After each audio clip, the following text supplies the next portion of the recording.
All right, welcome back, you guys. All right, so today we're gonna do. I was thinking we're probably gonna do a no reset run today. I mean, I might. Who knows? If I get it first try, then we won't have to reset anyways. But yeah, we finished. The route should be good. We went through it yesterday, sorta, and like I made all the notes for stuff, but. Yeah, I should probably do a no reset run today, I think. I don't know. Surely the route's good. I'm trying to think if there's any... I did go through some of the save files yesterday. Wise, thanks for the 27-month Prime sub, dude. I don't know if I went through all the things that I was supposed to. Maybe I should do... Let me just do an Oceiros really quick if I can find that. Or would that be maybe like here somewhere? Yeah, Wu Chang, it's actually tonight for me. I think it's supposed to come out at like 9 or something, but... yeah, I mean, I might play it tomorrow. I would like to get this run, though. Maybe like here?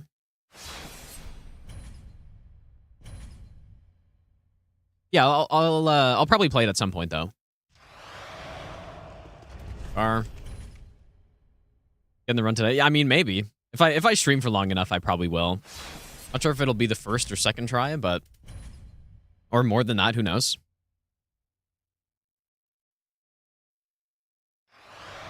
Okay, here we go.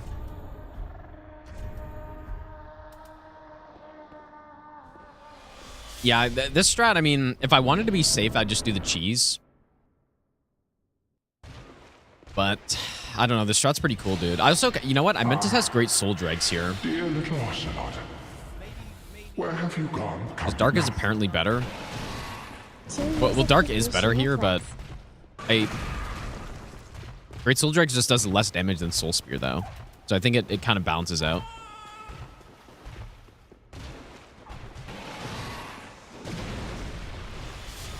Competent, thanks for the 2-year Prime sub. Thanks so much, dude. I was supposed to do 3 shots or something.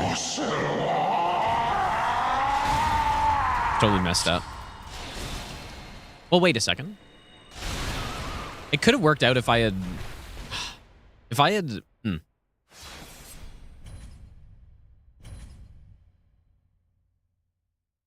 Oh. Okay, wait. This might be a better way to do it, actually. Oops, I didn't buff. What randomizer settings do I usually use for Elden Ring? It really depends on the run, I guess.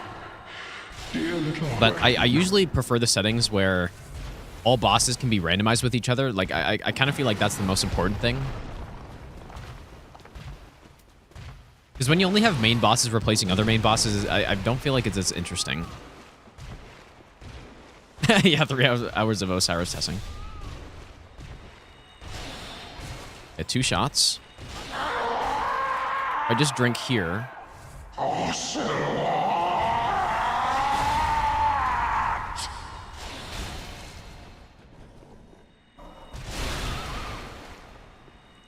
Oh, dude, that's so much better, actually. Oh. That's actually so much better. I think. Well, okay, wait a second. I might have to check his poise to make sure it's okay. This is base game boss.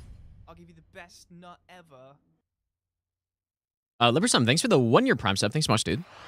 When is the Ever Dark Sovereign new bosses are coming out? Is it the 29th or something?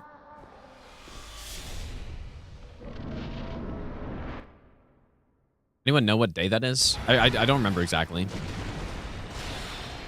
Oh, 31st? Dear little Ocelot, where have you gone? Doesn't make sense.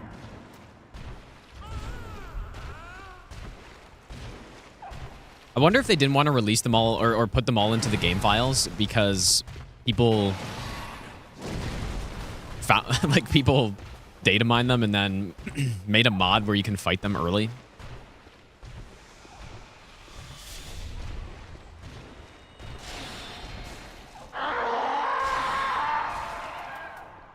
Yeah, I'm definitely too slow here. Ignorance.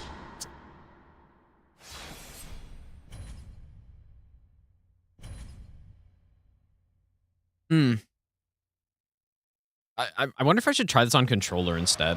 Because it does take me a second, or just all on keyboard, maybe. Because it does take me a second to swap over.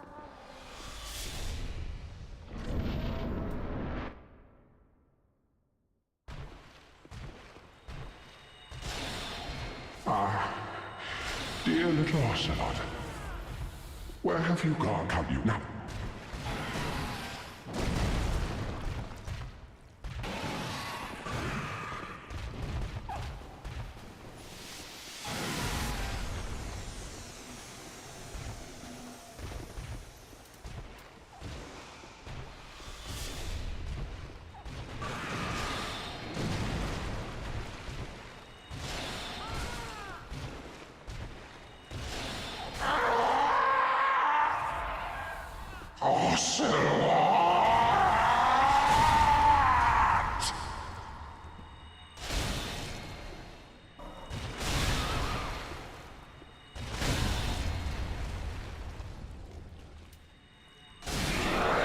Huh.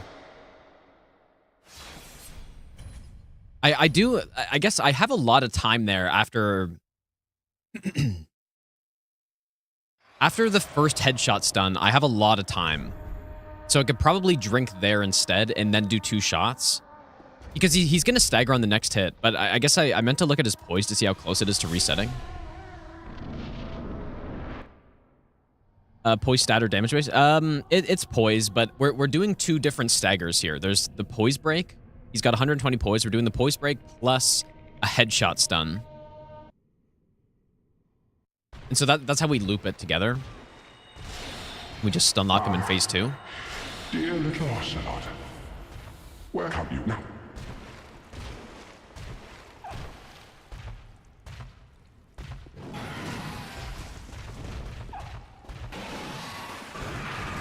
The only variable is that he can sometimes idle for a while before going into phase 2. And I'm concerned about his poise resetting during that.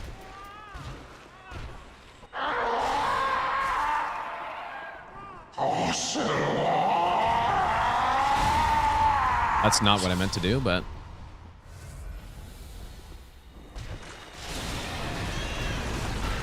I mean, this wouldn't be the end of the world at all. Stuns. That's not what I meant to do, but... I usually, on Elden Ring Randomizer, I usually go 0% bias. I like when it's fully randomized, rather than, you know, kind of smart randomized, you know? But I think both are fun to do, but generally I do 0% bias. Headshot stun exists for every boss enemy? Definitely not. There are a couple of them. There are quite a few bosses you can headshot. Some of them easier than others.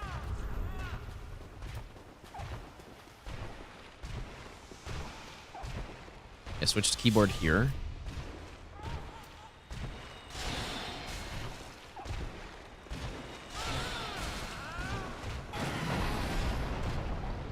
What the fuck is... See, this is what I mean. Like, sometimes he just does that.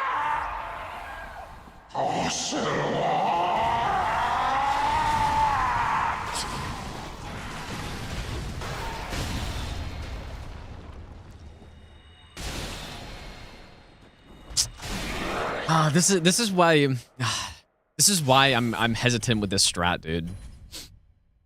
That right there. Sometimes he just sits there, and then his poise could reset, and then the whole strat's not going to work. Sigmodo, thanks for the good luck, dude. Quit out so fast. I have a hotkey for quit out. With this tool. Unless you mean, like, actually real quit outs, then Where have you gone? I've just done it a lot. Also, I decided that, by the way, that I'm gonna fight Gael straight up. It's honestly so much easier than trying to do that cheese.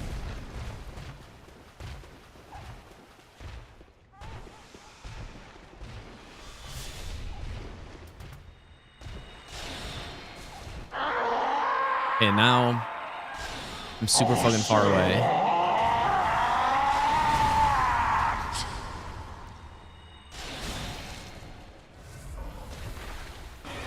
Ignorance. I don't know about this strat, man.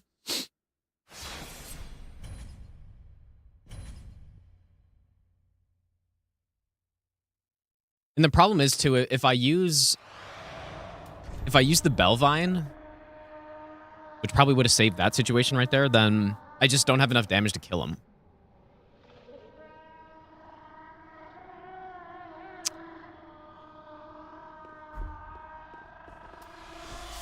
And free aiming with controller's not a good idea either, I don't think.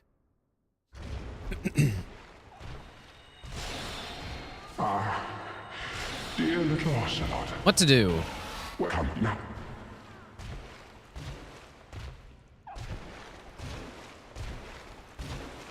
What's risky about the Gael cheese? It's the setup on the Gael cheese is very risky. That's the problem. Because he can just like crossbow, or in phase 2 is honestly when Gael's the most dangerous.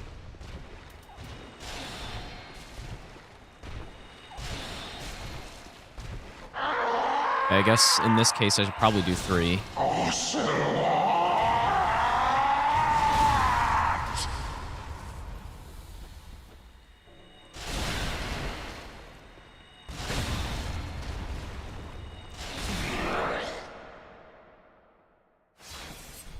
Yeah, phase 2 is when he's the most dangerous because he has his Way of White Corona spell, which when you're trying to run away from him in combination with him spamming arrows at you is very bad.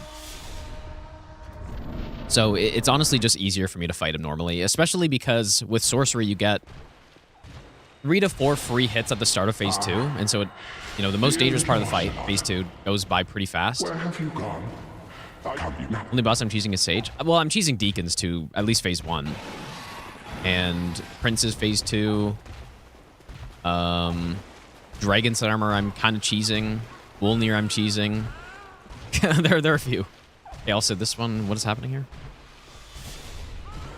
This is not safe right here. This is good.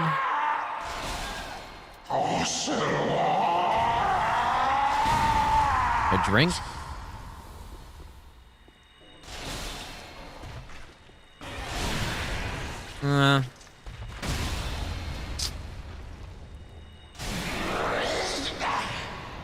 I don't know, dude. I should probably just do the other strat here. The other strat is so much safer than this. But this one's so cool, though. Just there are all these problems with it. Maybe I'll give you the Ruff, thanks for the 16-month resub, dude. Hey, do you know any There are all these plans problems, on dude. Wuchang Fallen Feathers when it releases? Yeah, I think I'll play it. Looks pretty cool, so I think I'll check it out at least. Unless I can make it work with the Bellvine. That's the only way I could see this being consistent, I guess. Don't get how I like this boss. Well, Dear little Ocelot. the design of the boss is, I think, objectively Are you bad, hiding? Come out, you now. but there's something that's fun about him when you're fighting him on a no-hit run. Like, he's just a very sporadic boss that's just fun to fight somehow. I think. I'm not the only one who thinks that, actually, out of no-hit runners. There are a couple.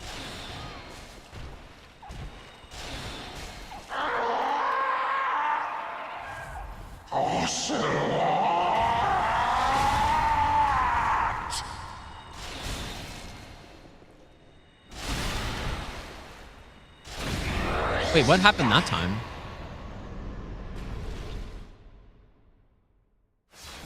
Why'd he die? Even though I swapped to the Bellvine that time. So, okay, I mean...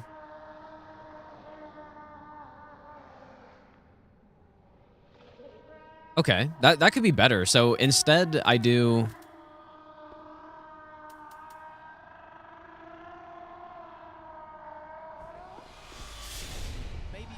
2 casts with Sage, or 3 casts with the Sage's buff up, including the headshot.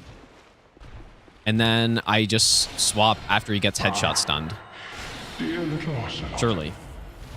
where have you gone? Oceiros walks so demi-human queens could fall on their face. Come out. You know, I never really thought about that. It is kind of similar. Like, it's actually the exact same. Maybe when I first saw the demi-human queen, I thought that, but I kind of forgot. That's a good point, though. Like, actually the exact same.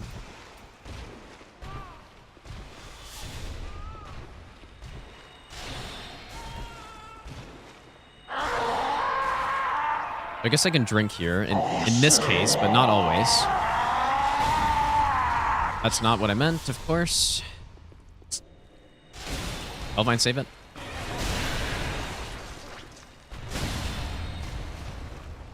see how much faster it is with the Belvine, though?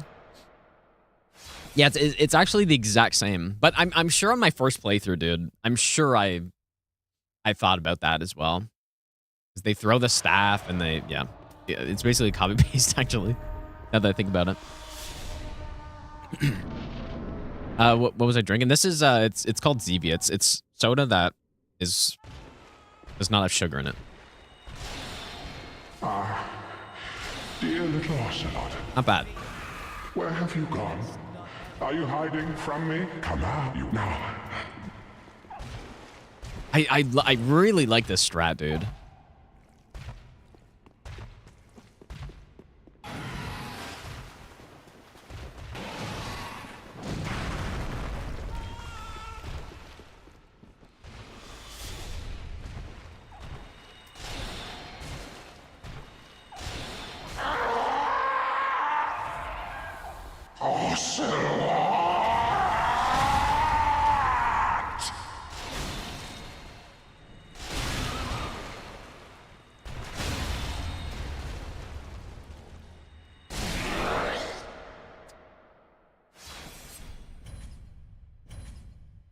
So I had a slight stamina issue that time.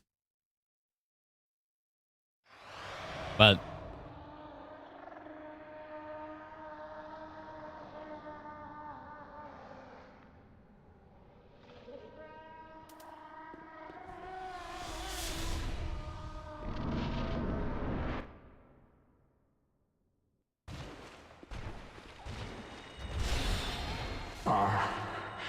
Dear little Ocelot.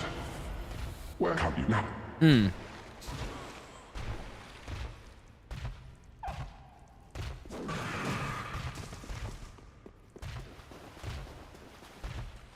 And one concern about this strat too, the reason I have to get so far away is because he has one sprinting attack basically, or one pursuing attack where he makes up a lot of ground.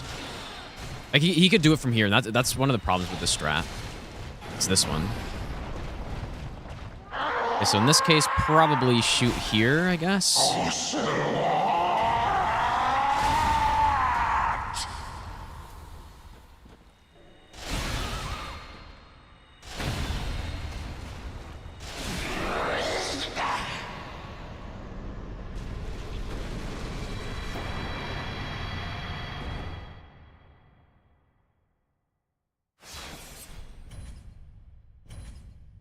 Well, okay, it seems like there are 2 possibilities. If he doesn't attack, then I need to... Also, I need to get used to what my lock-on button is, dude, because I swapped it. I don't know if I said that earlier, but I swapped it to, like, mouse button 4, whatever it is. And the reason I did that is because it's default on the lock-on wheel, or the mouse wheel. And I kind of find that awkward, because sometimes I just, like, accidentally switch my consumable or my spell, and I'm clicking down on it. But I need to get used to that for Estus canceling on mouse and keyboard. Are you hiding from me? Come out. Come out. Don't be afraid. You were born a child of dragons. What could you possibly fear? Now, show yourself, Ocelot.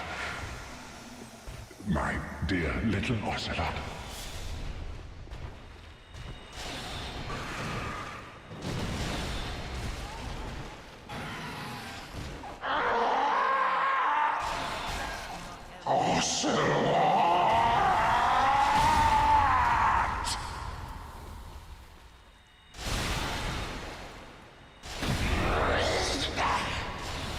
Man, it's good, right? It's such a good strat. I need to do it. I think it's getting better though. I think it's getting better. CFS, thanks for the 30-month resub. Reality Hurts, thanks for the 6-month Prime sub as well. Also, Waffle, thanks for the brand new sub. Thanks, dude. I think it's getting better. It's probably better if I just do it all mouse and keyboard instead and not swap. I think that's kind of what's messing me up a little bit. Maybe. I don't know. Dear little Ocelot, where have you gone? Are you hiding from me? Come out. Gotta get used to this lock-on button, dude. Don't be afraid. You were born a child of dragons. What could you possibly fear? Now, show yourself, Ocelot. My dear. Supposed to drink there. Ocelot!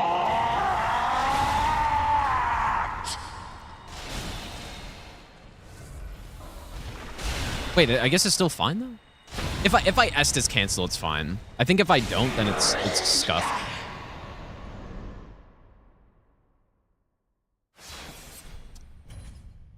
Ah, okay. So if he transitions after 2 hits, I drink, which should happen most of the time. If not, if I get 3 hits off, then it's kind of simpler, I guess. Dear little Ocelot. Yeah, I mean, I've considered Dark Edge, but are you hiding from me? getting Carla's kind of slow is the problem. But I could. Don't be afraid. I could do it. You were born a child of dragons. What could you possibly fear? Now, show yourself, Ocelot. My dear little Ocelot.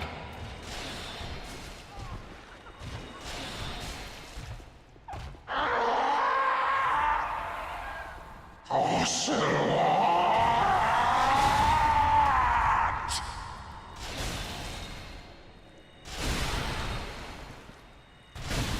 Man, like, it's such a good strat, dude. This keyboard's easier for us to cancel. So I would say it is easier. Probably.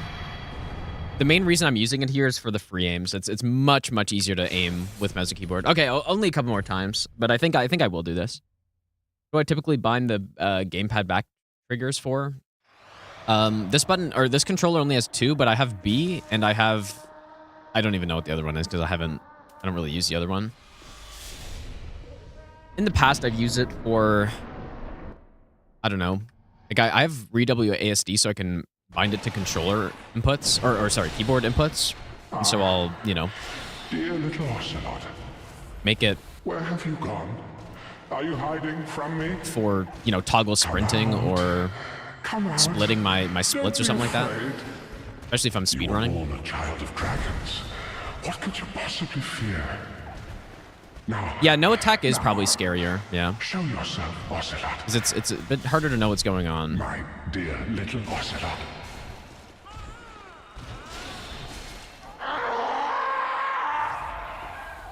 Ocelot!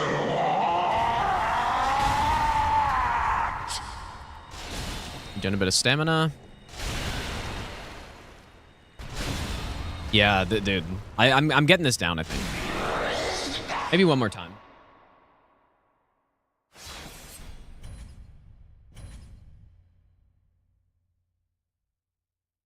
Pottes, I appreciate that, dude. Let me try with keyboard again. Or with controller, I mean. Definitely what I'm more comfortable with, even though I can play mouse and keyboard.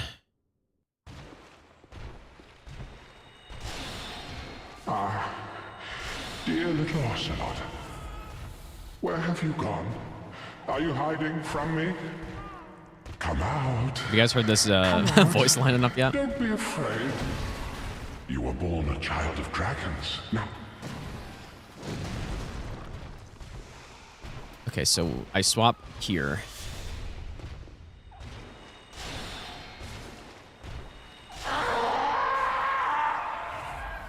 Ocelot!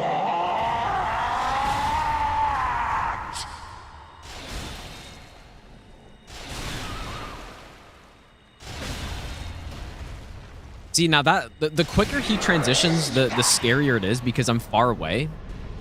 And I need to get the free aim. I need to get the free aim from farther, which is harder, right? Okay, well, surely that's fine. Or I guess let's start. So we're gonna do a no reset run. Just to start. Yes.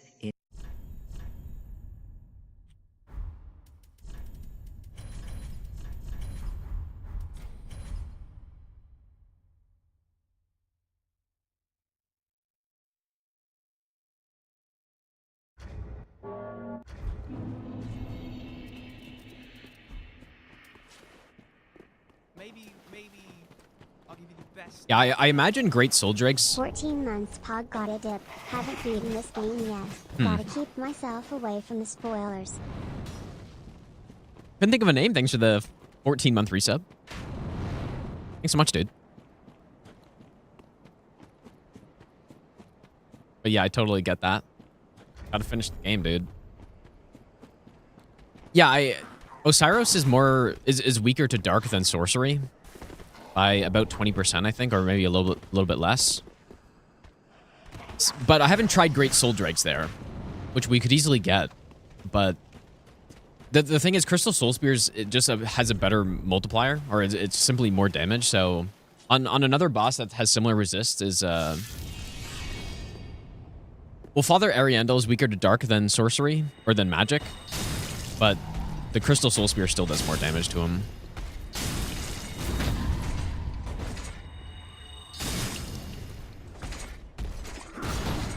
Whoops. Okay, I'm not going to continue with a gun to your head, dude.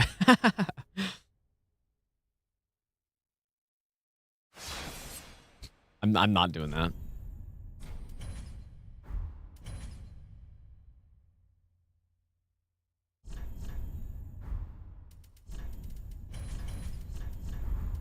Said no reset, and then here I am resetting.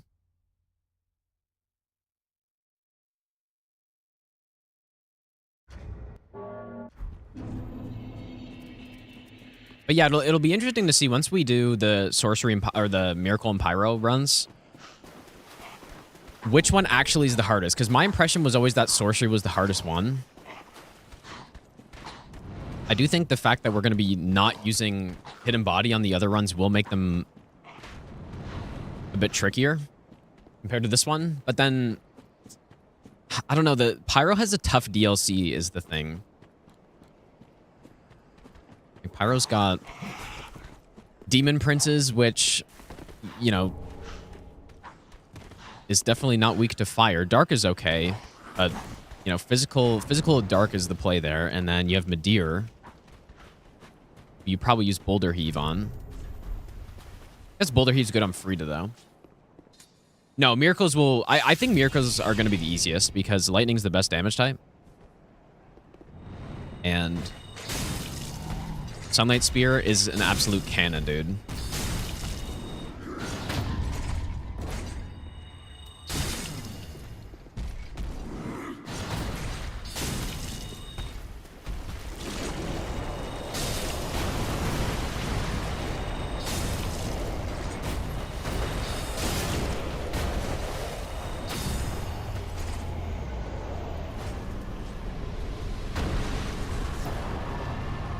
So yeah, I think Miracles is probably going to be one of the easier ones. Although I'm not sure what the half-life chat's going to be with Miracles if I'm not using consumables, which I kind of want to stay away from. Even though in the past, you know, consumables have always been fine for every run that, you know, most runners have done. You know, like Couch Jockey, the kind of original spell no-hit runner in this game. And even probably the Souls games overall used consumables generally. But I think I'm gonna... Yeah, I'm just not gonna use them on this. Consumable only possible in DS3? It is, but you have to leave consumables at fog gates, and it's really annoying. I've never actually done it myself, though.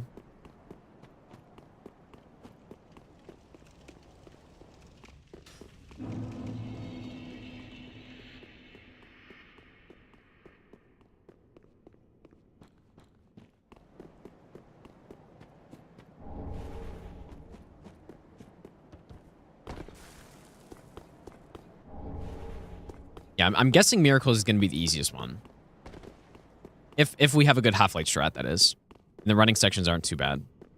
Running site, I mean, I ran this game for 5 or 6 years without using Hidden Body anywhere. And it's including, like, I never really used Spook either.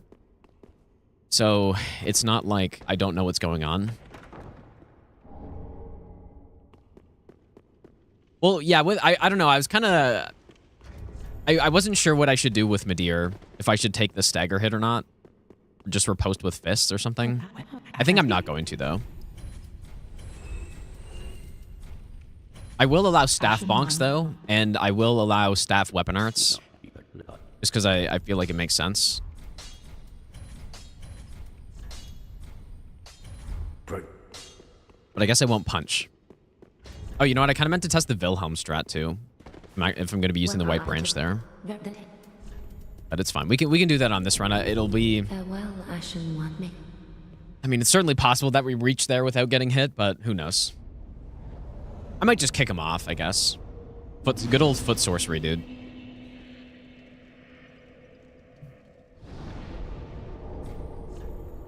Do I prefer more linear type games over usual hour setup? Well, it depends what you mean by that, because for casual gameplay, I much prefer open world. Maybe not much prefer, but I do like open world games more. When it comes to doing no hit runs like this, open world games are just worse and not as fun. So, really depends. It depends on what I'm doing.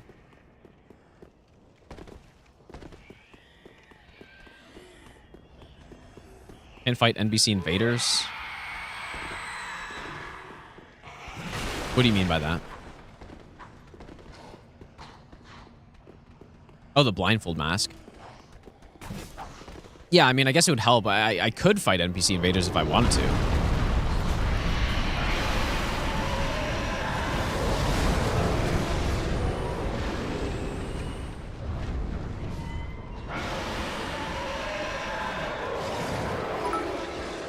Well, I guess the thing with miracles compared to sorcery is that the way to play them,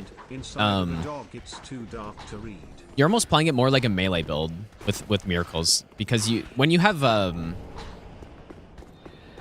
the two best miracles basically are lightning stake and sunlight spear, and you want to be using those from close range to get the most damage. And so for someone who doesn't know the bosses as well, then miracles probably will be a little, could be harder, I guess.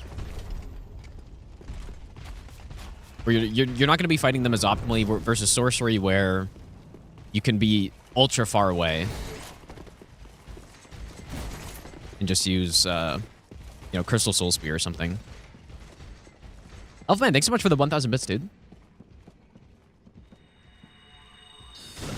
What on earth? But yeah, so that being said, for Miracle no hit though, I know for a fact, because I've done Pyro, Sorcery, and Miracle any percent. Sorcery is the hardest for any percent for sure. It's not even a question. It's does the optional content in the DLC, where Sorcery is actually pretty good for the most part. Does it? I don't know. Miracles get better as you go through the game. You unlock Sunlight Spear and all that good stuff.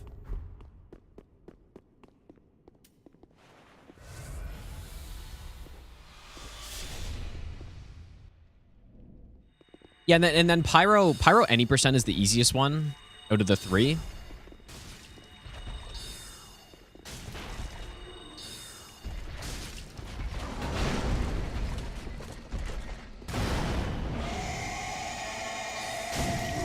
I kind of messed this up a little bit. Usually he doesn't attack there.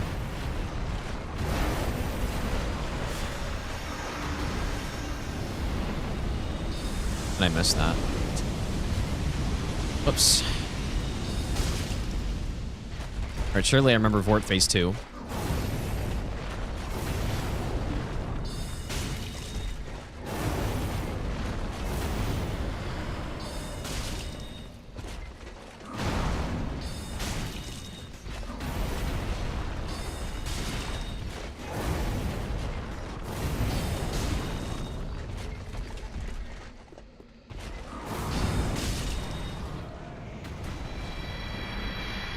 But yeah, what I was saying, Pyro has the easiest any percent, 100%. But Pyromancy in the DLC, though, gets significantly worse. His fire damage isn't as good, and then you're kind of having to use Boulder Heave on stuff, and it's just not as good.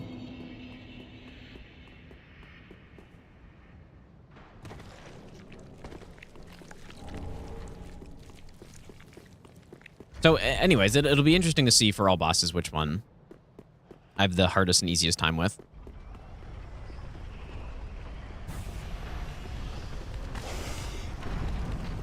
I guess Sorcery on the bosses is probably the hardest overall, but then it can't be understated how good Hidden Body is.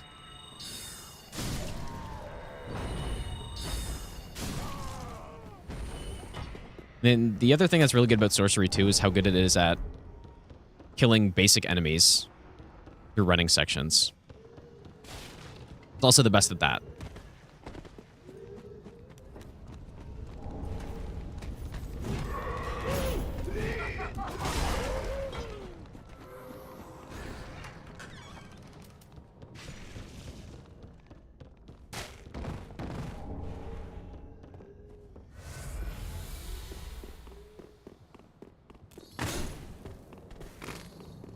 Actually, you know what? Now that I think about it, when I did all achievements no hit, I guess there's no DLC in all achievements though.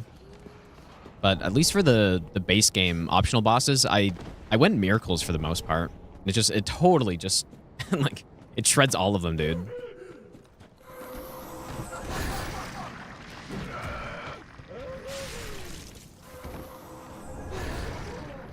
Oh yeah, I mean, yeah, there's very good Dark Pyromancy.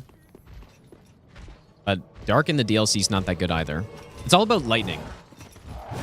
Lightning is the king in the Souls games, but especially in Dark Souls 3 DLCs, it's really good. And then it turns out Dark and Fire, not that good.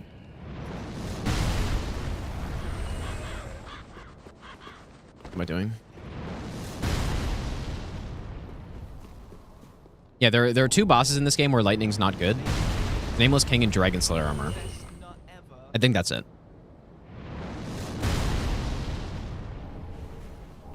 And what's nice is that, at least for Miracle, you have access to... I believe Dory's Gnawing is dark damage plus bleed. So you have that for Nameless King, and then... You also have access to physical damage with Wrath of the Gods and Emit Force. I never used to use Emit Force for Dragon Slayer. I usually just use Wrath of the Gods, and that's perfectly good. So yeah, basically what that means is there's no boss that you hit a roadblock with miracles in this game. For no hit, I mean. Whereas Sorcery, you know, there's several. And then Pyromancy, there are a couple.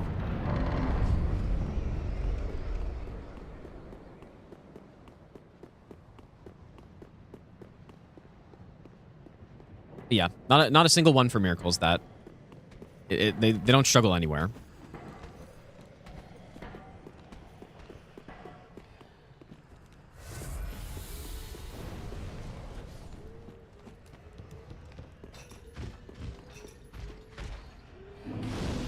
You're new to Elden Ring. Any settings you should be changing? Probably not, that I can think of.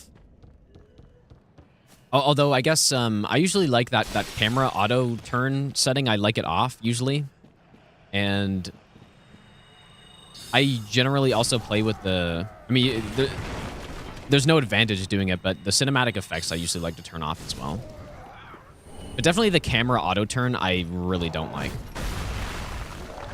And unfortunately, there's not a way to turn it off in the other Souls games without using some mod or something. Whoops, that's not what I meant to do.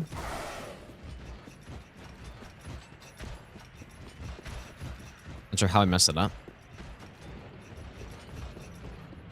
Wow, okay. To resort to some, like, super old strat here. I probably just kill him too, I guess.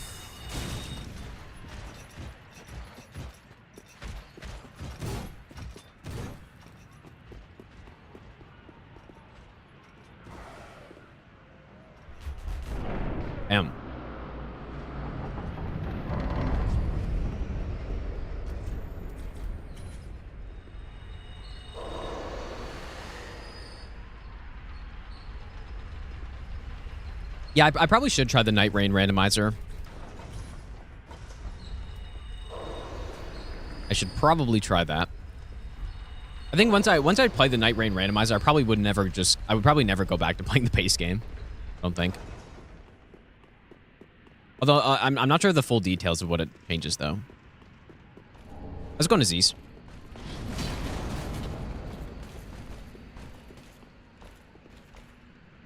Change jump from F to space. Definitely do not do that.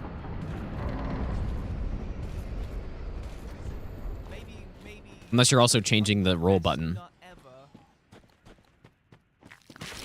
Night Rain already randomized it? It's really not.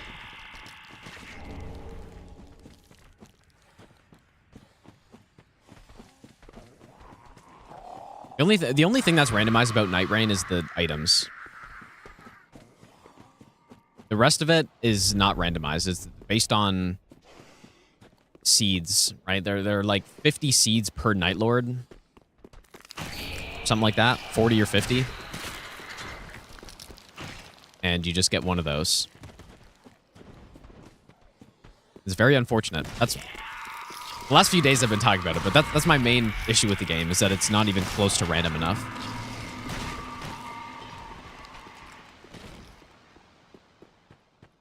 Big Night Rain hater. I'm not a big Night Rain hater, but I am not the biggest fan of the game. I wouldn't say I'm a hater, though. I still think it's fun.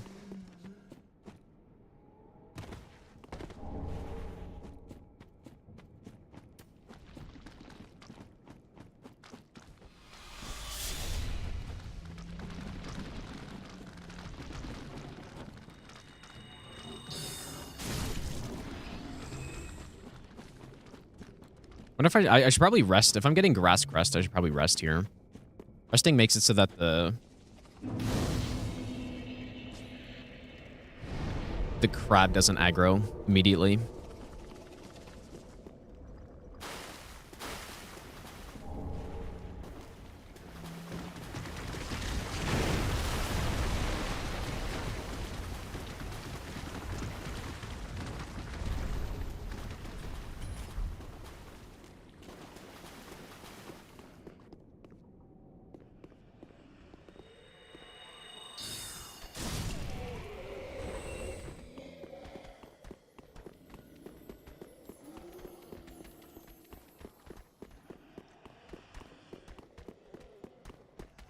Black Wyvern, how's it going, dude?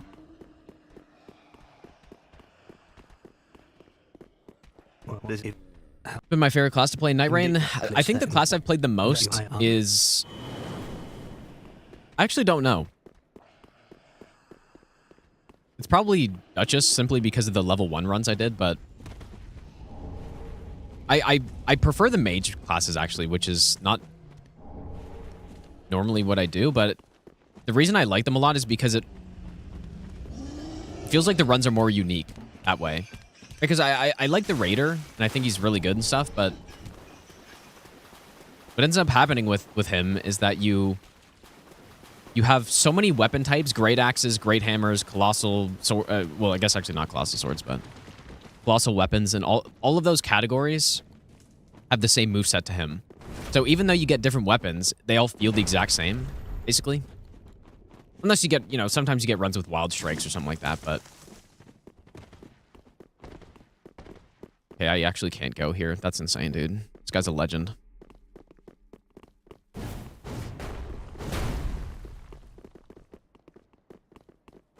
But with the mage classes, it feels like the runs are more unique every time. Although, kind of what ends up happening sometimes when Revenant is a class I like a lot. When you're playing Revenant, you just get Beastling, and then you just run that the whole time. Or the Sorcery gets Shatter and Crystal or something like that, but...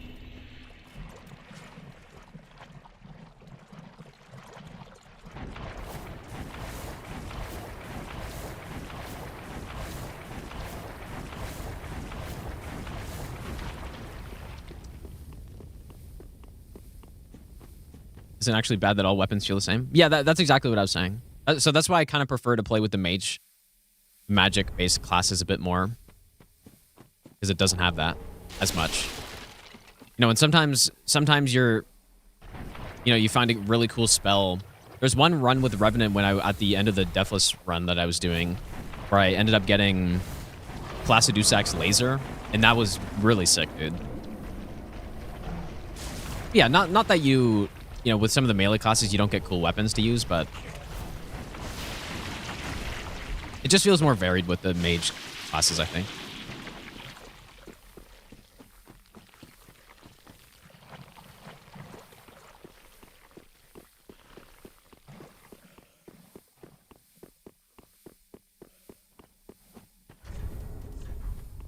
You've never gotten hit running past these guys? What, the two NPCs, you mean? If that's the case, you've probably only played the game like 3 times or something. Like, basically, the no hit runs on these games, everything is so dialed in that everything is done for a reason at this point. Every single little strat is for a reason. And so, yeah, running past those exile guys is not even close to sane.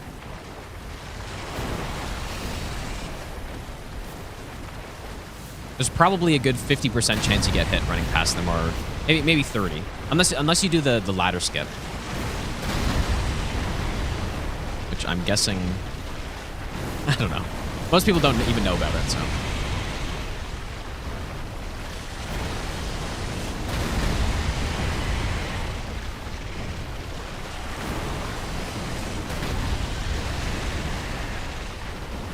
Yeah, I help anytime. Except he's really missing here. Damn.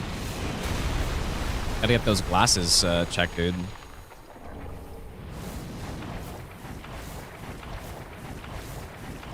What is FDC skip?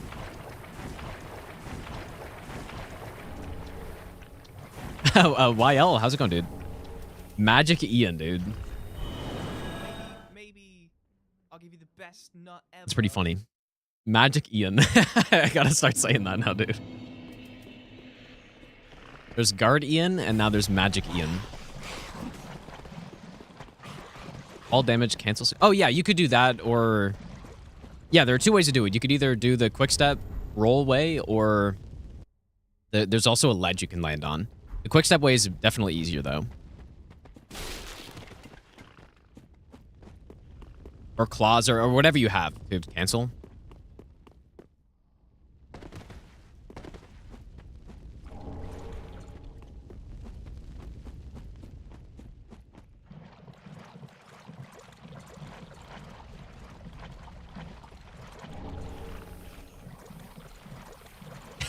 Canad Ian.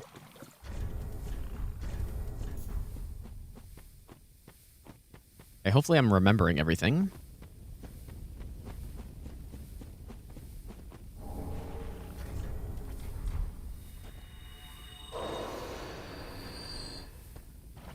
But yeah, that's true. Canad isn't really anything. Definitely Magic Ian is pretty good. And Guard Ian is also pretty good. Magic Ian.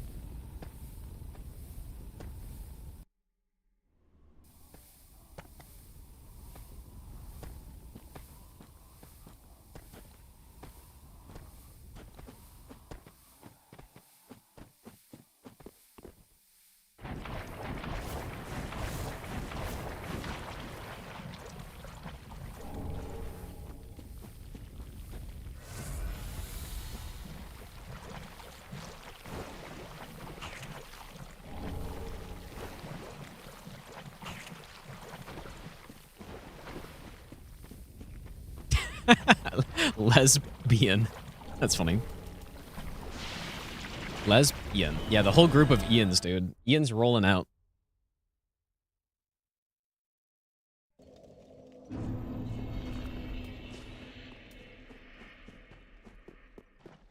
Oops, I guess I already grabbed that.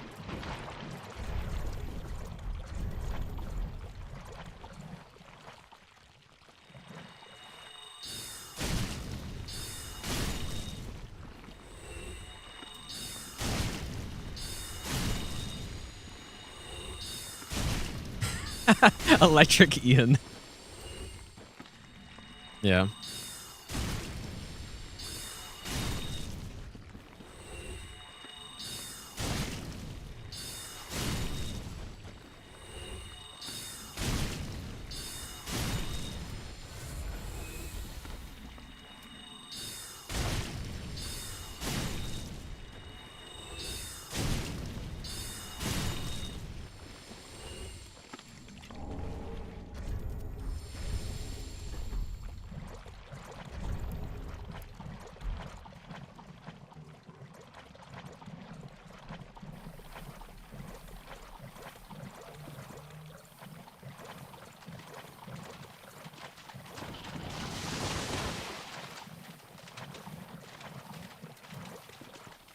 What would I rather, cleric son, pyromancer daughter? I'm gonna take the cleric son because have you seen the pyromancer girl in this game, dude? The desert's pyromancer.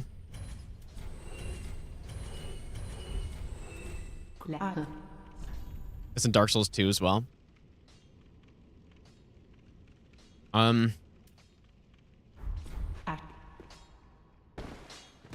Oh, Body.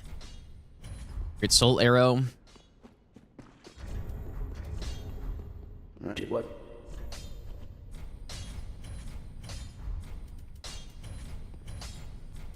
Kind of cool on this route. We run +3 all the way up until even past Dragon Slayer armor, which we do him pretty early on this run, but still. Pretty.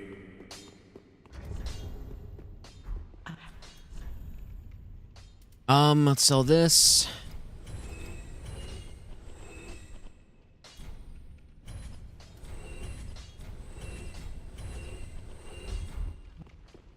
Well, then take.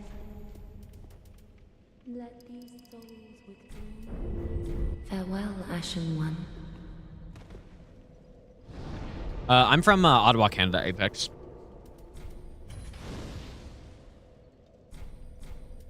Rumor says DS3 getting a rematch. Yeah, I've heard about the rumor, but late this year or early 26. I haven't heard that part. I still don't believe it. I think it's fake, like every other From Software rumor that exists. Or not every single one, but most of them. A good 90% of them.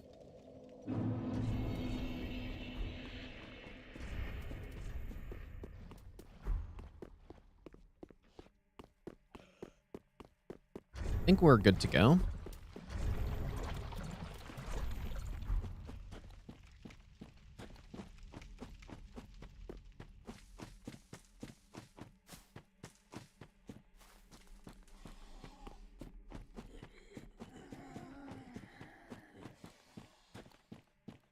Get my haircut by Bar Ian.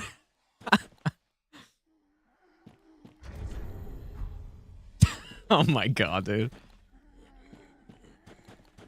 Bar Ian.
Oh, that's scary.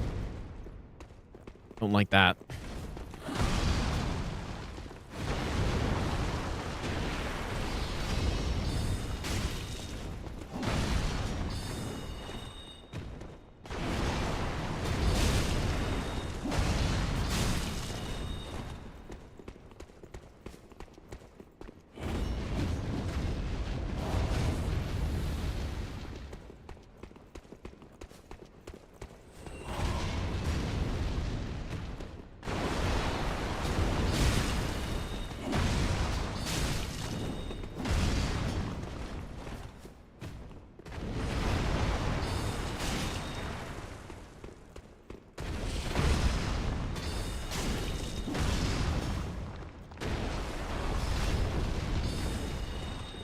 Stop dodging.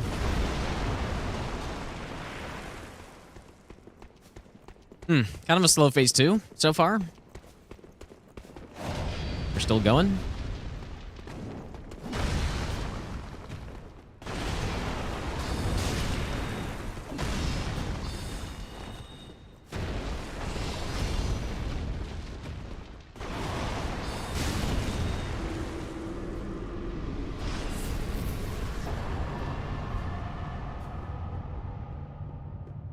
I guess that right there is the one problem with trying to do the loop, is that you can sometimes just do random attacks out of it instead of rolling to the side.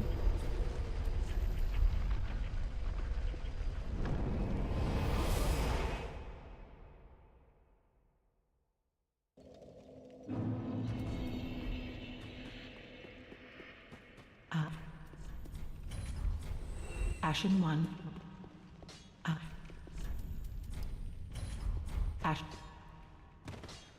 Back. Okay, now we buy the rest of these sorceries. Out.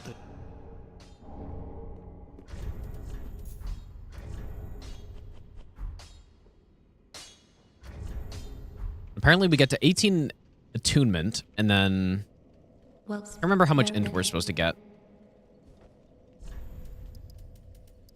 let these Yeah, 35 seems right. farewell, Ashen One.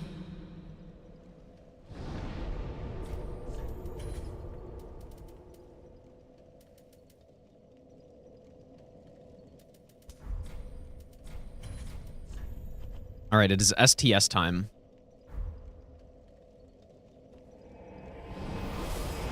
This is the European release of Elden Ring, yeah. You're right, dude.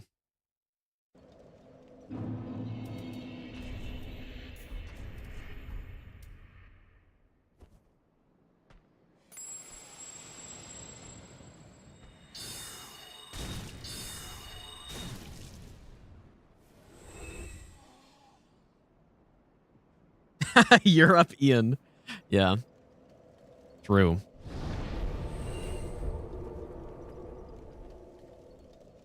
Maybe I'll give you the best nut ever.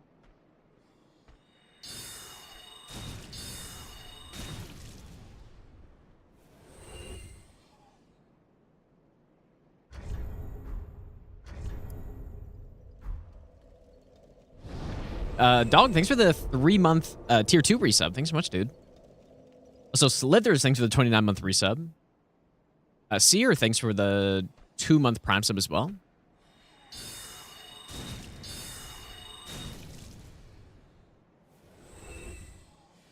Dr. QT, thanks for the 10-month resub. Fan, thanks for the 2-year resub as well. Thanks, dude.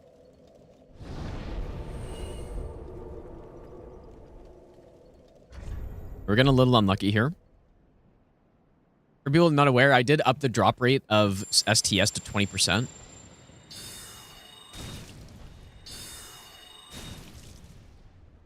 mean, he might be dropping it, but he's just falling.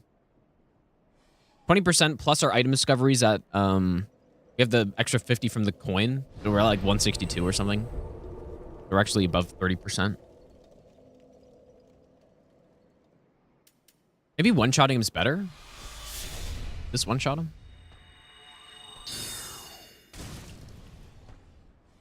Okay, he dropped it this time. I think. Oh, but he fell. Oh, dude, he... Oh, my God. What was I doing last time where he wasn't falling?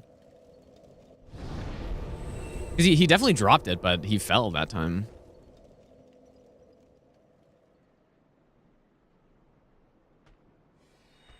We just need to wait a second. There we go. Guess I don't really have to kill this guy either. Kind of just chilling. Oh my god, the holo gem as well. That's actually... Like, I didn't turn up the rates on the holo gem, so that's just kind of rare.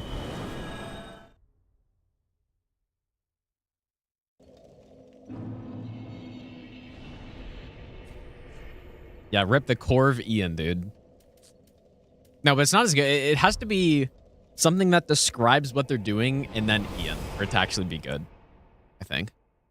So yeah, Magic Ian is perfect. Guard Ian is perfect. Whatever the other ones were. Some of them were pretty good too, I guess, but...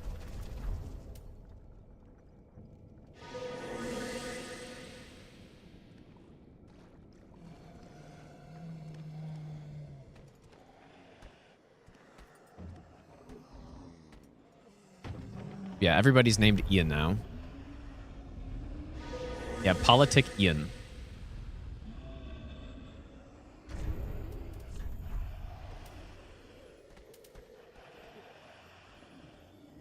Yeah, Electric Ian is perfect, yeah. Okay, so 9 Great Soul Arrows is correct.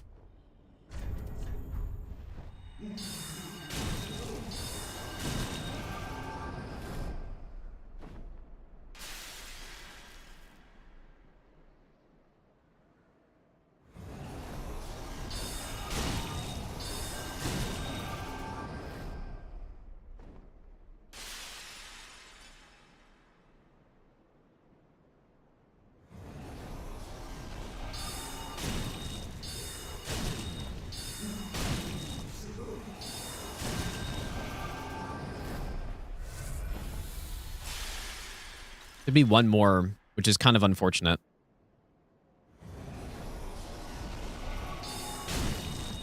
Please port.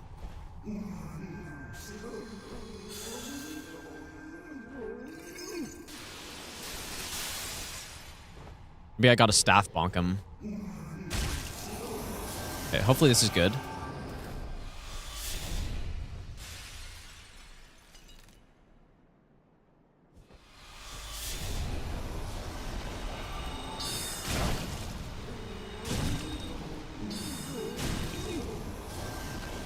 Beautiful.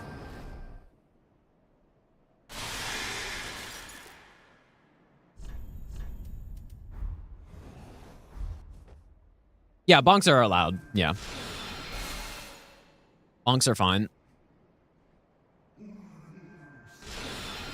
Do you not know the way of bonk sorcery?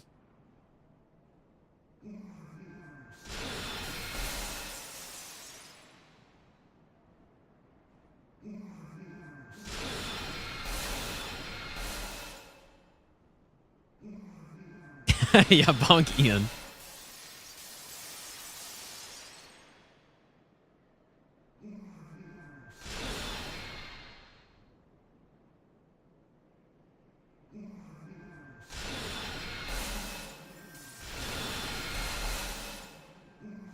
Official rule in Team Hitless, no staff bonks. There's no way that's real, dude.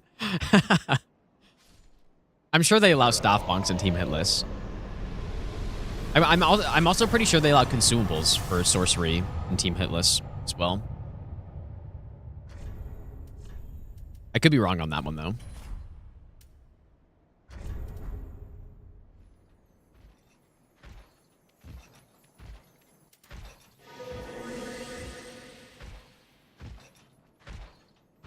I'm gonna name this character Magic Ian now for the rest of this.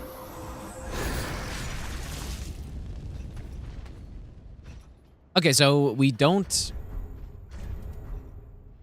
need the Paladin's Ashes. I'm still gonna get this bonfire though, just in case.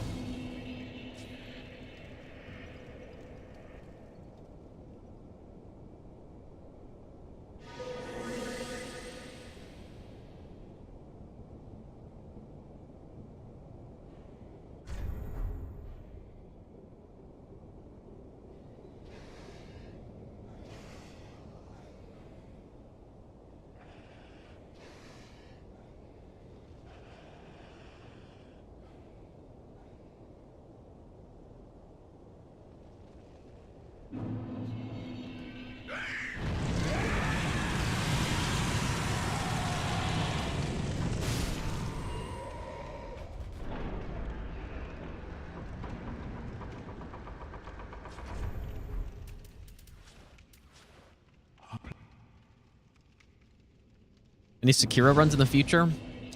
Maybe eventually, but I have no plans at this point. When I was practicing for the God Run 3, which was a while ago at this point, but yeah, when I was practicing for that, I started doing a no upgrade. What was the run? It was no attack power, Demon Bell, no Kuro Charm, and whatever. I was practicing for a run like that, but I didn't end up finishing it because I got the God Run 3, and I had gotten the practice I wanted from it already. Oh yeah, you know what? This is one of the sections that I meant to test that it didn't. I'm gonna make a save here, and clearly I won't need it, but the hidden body doesn't really work super well for this guy, or it does, but I don't know. Maybe I just need to wait behind the corner. Okay, yeah, I guess that's it. Really won't run out here.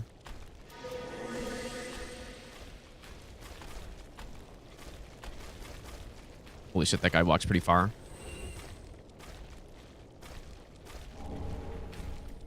Here we go.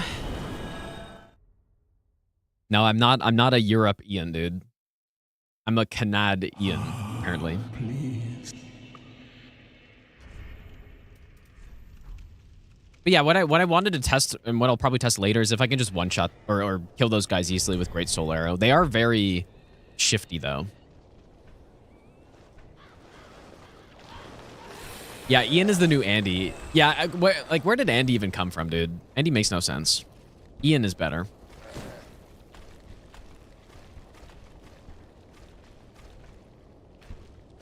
No, I'm not an Italian, dude. No. Okay, so this is another part I'm not really sure exactly how this is going to work, but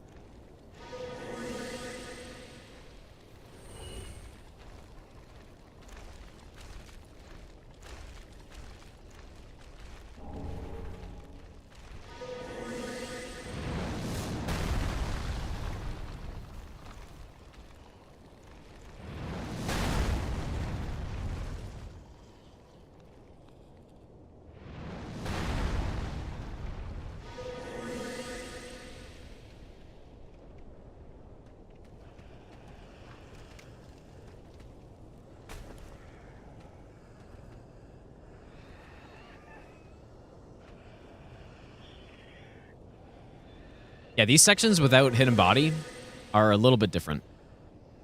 Especially this section is quite sketchy.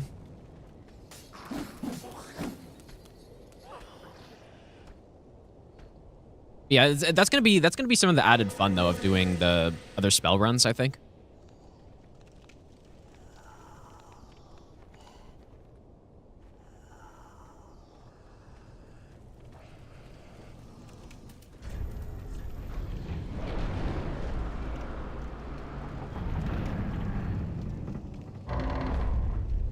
Andy came from Andy Milanakis. And what was the context? Was there any context?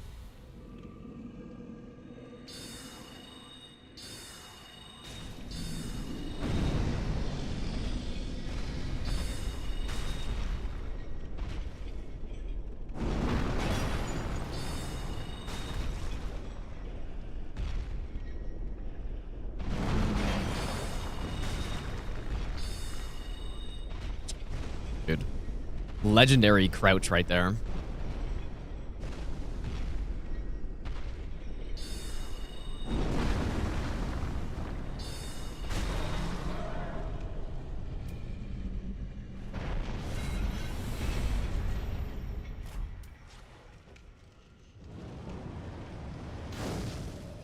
Yeah, the Ultra Instinct crouch.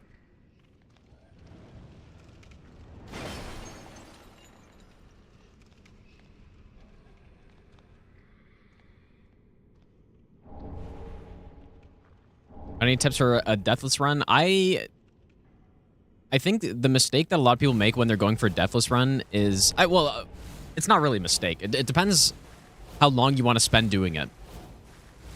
But in my opinion, if you're going to go for a deathless run, you shouldn't if you want to get in the most efficient way possible, you shouldn't just jump into it and start doing runs. Unless that's more fun to you, that's also fine. But you're going to get it more efficiently if you actually practice the bosses first. You know? I think most people don't do that. Maybe it sounds obvious or something, but, you know, they just want to try a Deathless run. They don't really want it to be too serious. But then it ends up taking them a while. Because, they die to bosses or need 10, 12 heals on a single boss or something like that. It definitely goes much better if you learn the bosses well first. Other than that, you can just do whatever you want. Deathless runs are really fun because you can use... you can optimize your damage, but then you can also optimize your defense at the same time, which is something that hitless runs don't ever do. Surely this will be fine. Selgis, how's it going, dude? So yeah, practicing the bosses and learning them well is a good idea. And then you'll probably first try it then.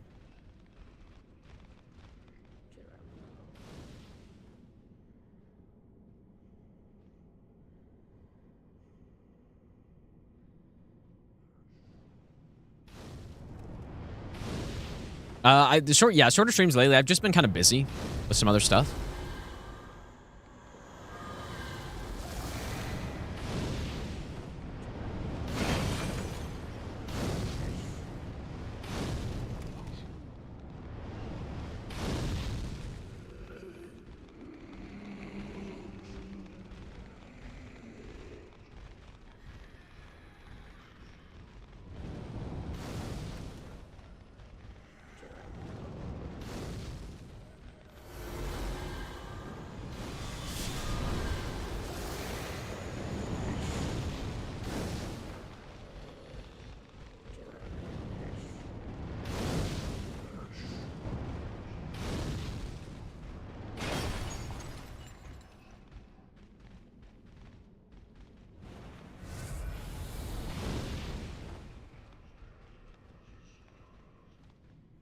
Yeah, getting ready to drop my guitar solo album. Yeah, exactly, dude.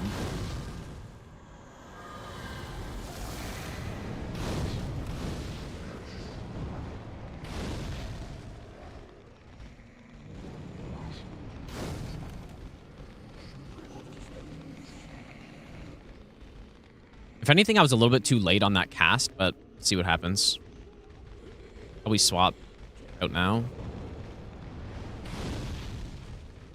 Oh no, it's 1400. Okay, please swap. Oh boy, that was really late actually.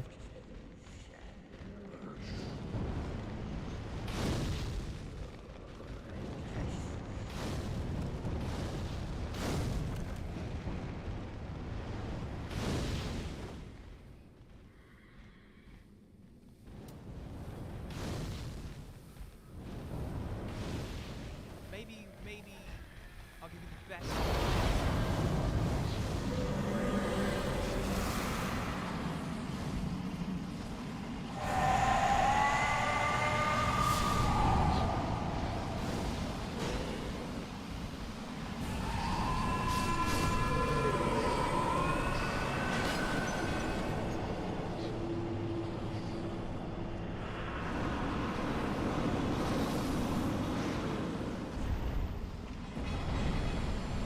Nice.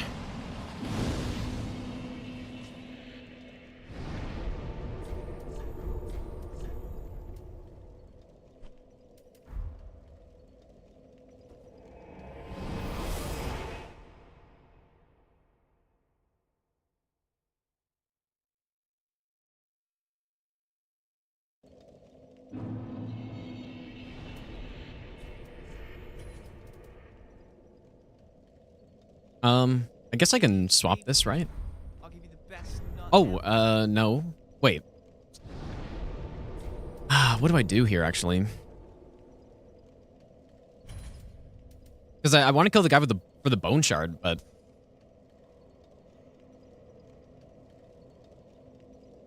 Oh, shit. Okay, this kind of...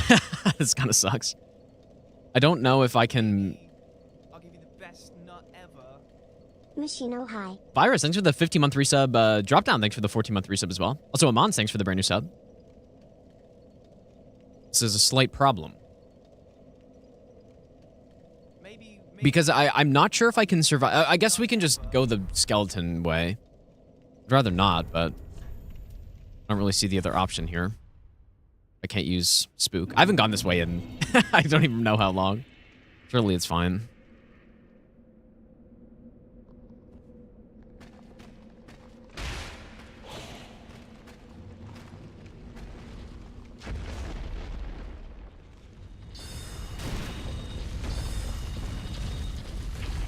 That's really annoying.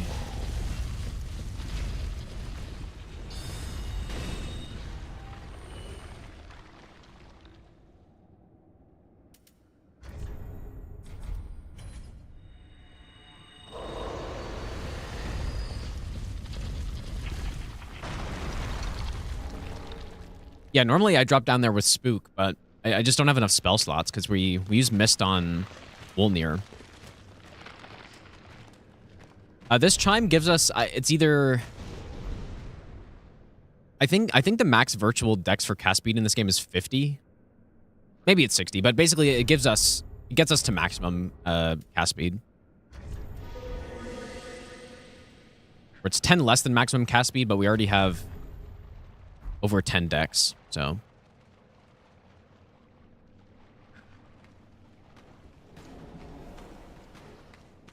Yeah, I think 50, and then 60 is the max in Elden Ring, right? If I'm not mistaken.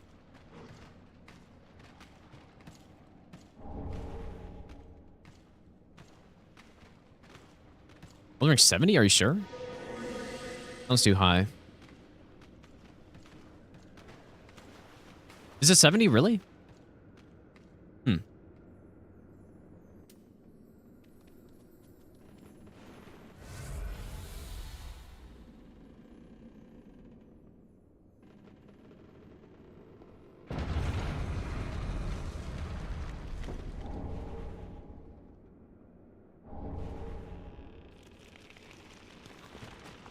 Is it really? I thought it was 60, but I don't know. Maybe I was just...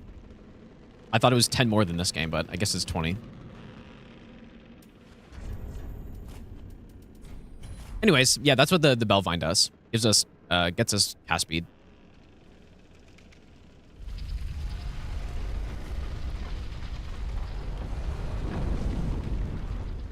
Because yeah, I thought the icon gave you 40 virtual dex, and then I thought a Zur staff gave you 50 or something like that. I don't know. I can't remember the numbers, dude.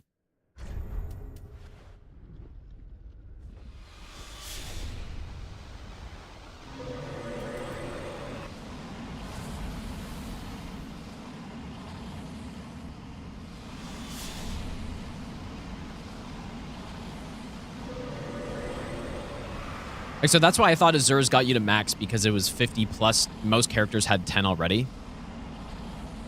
And then I thought Radagon's was 10 less, but yeah, I don't know. Not sure.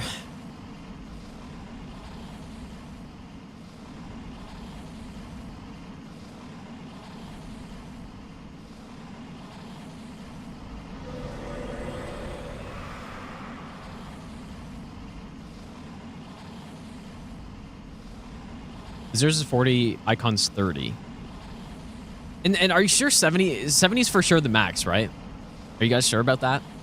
Because that, yeah, those numbers line up with what I thought, well, I guess I thought it was 10 more than that, but damn, it's really 70, huh? That's crazy. That's annoying. That's so high. Or unless it kind of depends how fast it gets to, right?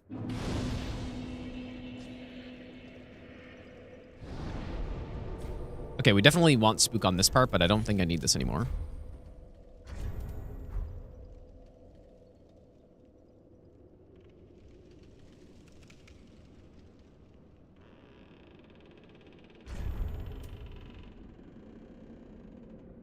Yeah, I was just going to say that, yeah, it's probably a way to balance how easy it is to get extra stats in that game.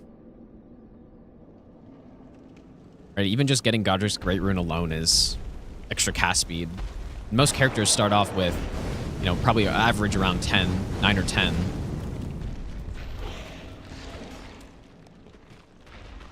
Yeah, I think I'll probably try Wu Chang. at some point in time.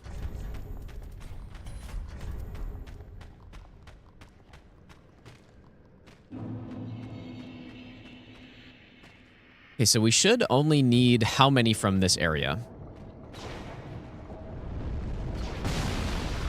This is one section where having that camera auto turn not be on would be so nice, dude. Because it's basically like I have to fight with the camera.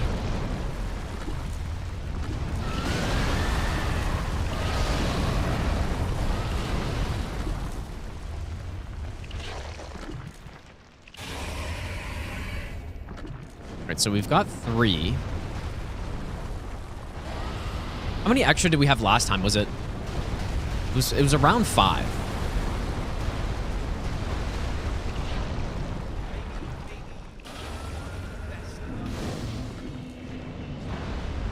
Sixpack, thanks for the 7-month Prime sub, dude. Also, Vilepis, thanks for the 3-month resub.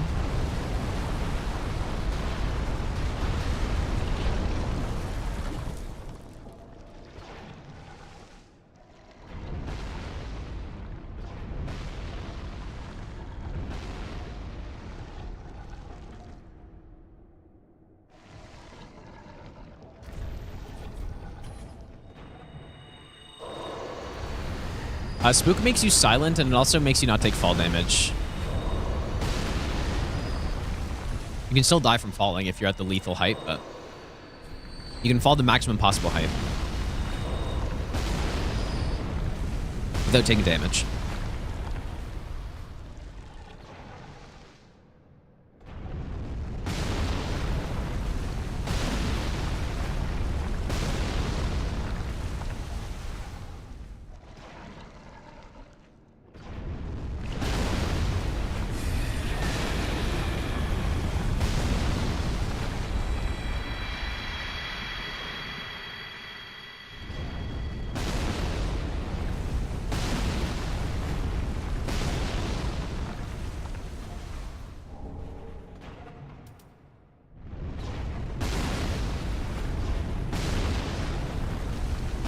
If I'm not mistaken, I can Homeward Bone after picking up this one.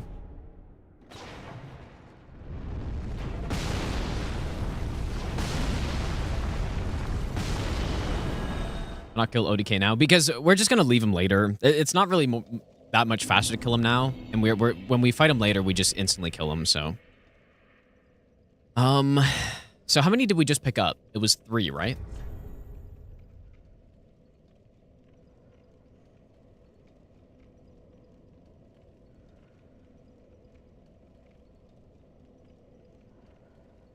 I think that's correct.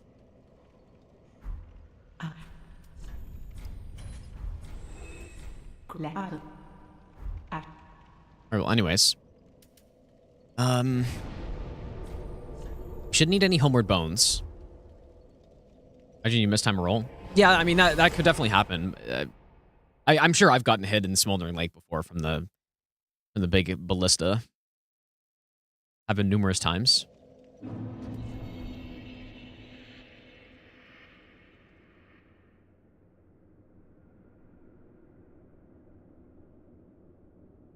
I believe it's 3. And then the remaining 6 we just get... We get, 2 more in Central Irithyll.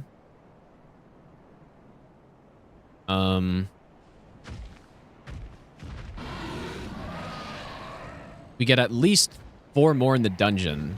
So that's enough. Just like that.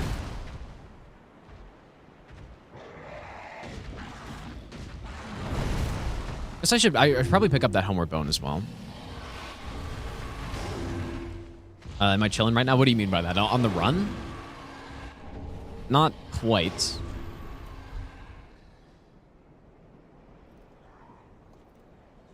Quite a lot of stuff left. Yeah, DS3 is definitely worth getting. Really fun.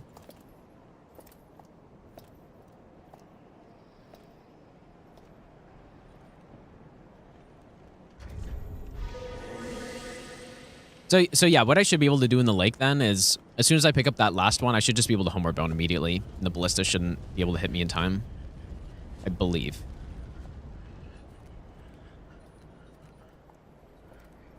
Unless I wanted to go a little bit out of my way and get even more in these areas, then I wouldn't even have to pick up any extra.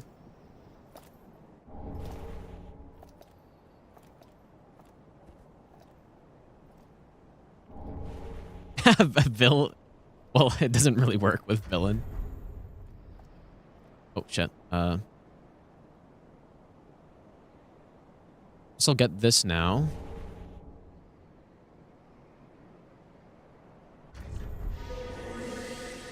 That's why I forgot Magic Clutch last time, because it's kind of a little awkward.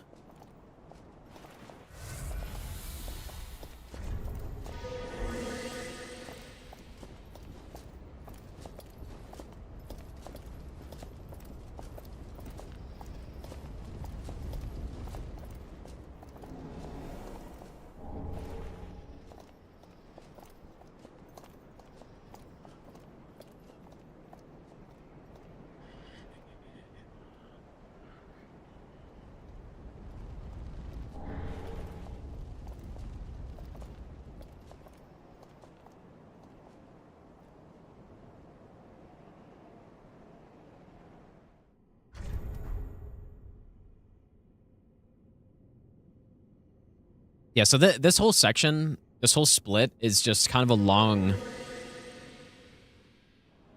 kind of preparation section for Dancer. And we get the Bellowing Dragon Crest, Magic Clutch Ring, all the way to get the Court Sorcerer Staff.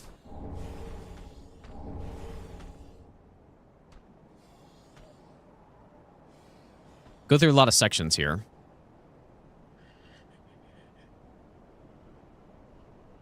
That mist like Night Maiden's Mist? It's very similar, yeah. The actual way you cast it is a bit different. It's basically the same idea.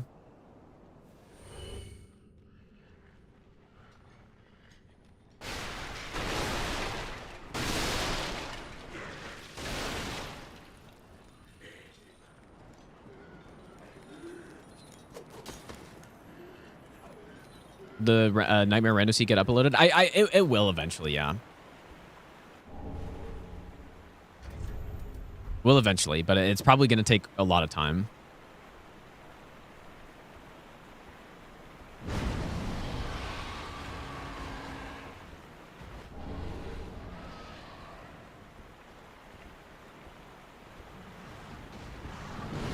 Well, Hunter's kind of refusing to do it, but you know, he said that if I do the rough cut, then he'll do it. We'll get it done eventually somehow. We'll figure it out. No, he wasn't trolling. He definitely doesn't want to do it. It's kind of funny, but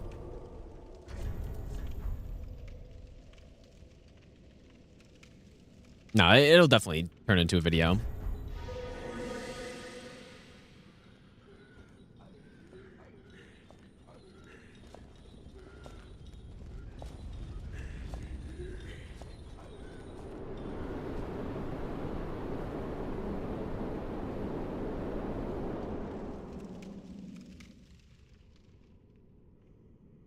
Yeah, we could maybe set that up cycle, dude. That could work out.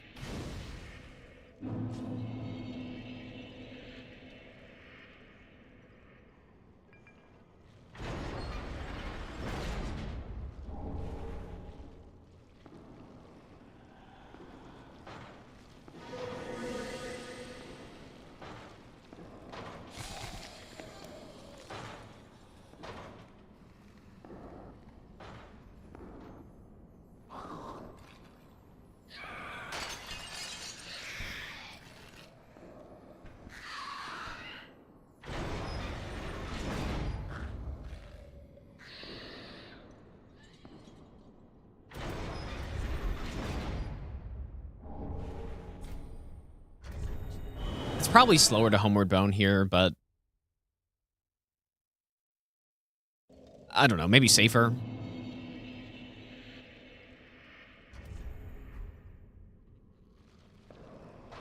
Darkness and Rando damageless fist only when? Right after you do it first, and then I'll do it.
Will I complete this challenge or will I stop like some people?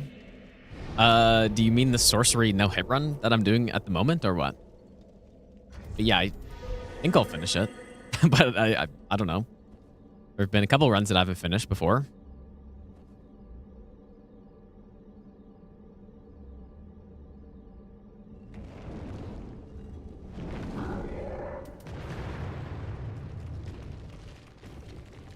Oh, shit, I forgot to equip Pestilent Mist. Kind of need... yeah, some people, yeah. I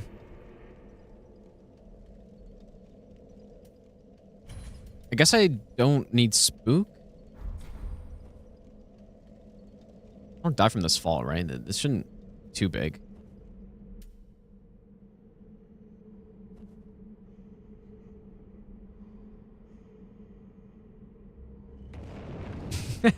Wu-Tang game.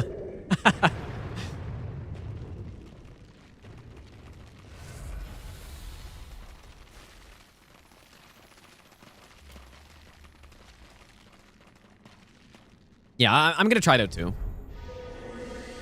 But Incant is good for Godfrey.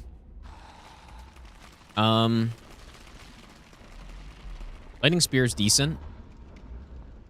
Frozen Lightning Spear is also decent. I like basically want lightning on him, or you could just go catch flame, or you have a lot of options for him.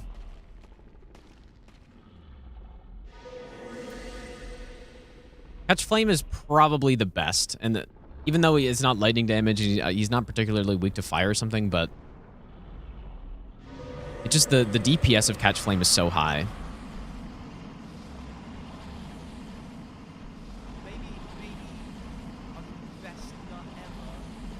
Hello. You also have those jump attacks, which is nice too. Buzz, thanks for the 20-month Prime sub, dude. Welcome back. Oh, yeah, I mean, if you have Knight's Lightning Spear by that point, which you could, then yeah, you could definitely use that. Somehow have it by then.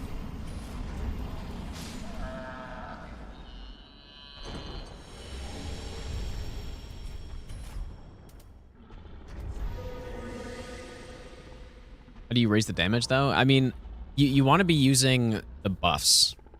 So that's another reason why Catch Flame is so good, is because you're not locked in using Howl to get that body buff that adds a lot of damage.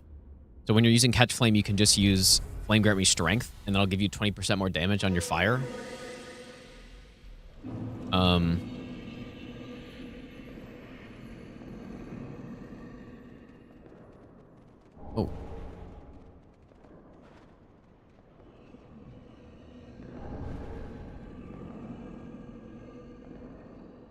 So yeah, if you're doing an incant run, your damage should be very good. You should be using Golden Vow, Incantation, Flame Grant Me Strength if you're using fire or physical damage. If you want to go with more Glass Cannon, you could use Howl of Shibriri as well to get even more damage for longer duration of Flame Grant Me Strength, and it's all damage types, so it works on lightning as well.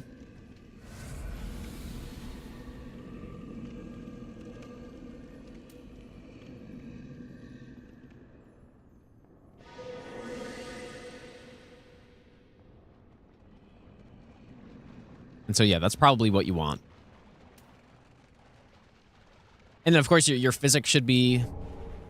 You should change your elemental physic type depending on the damage type, so lightning or fire, mostly.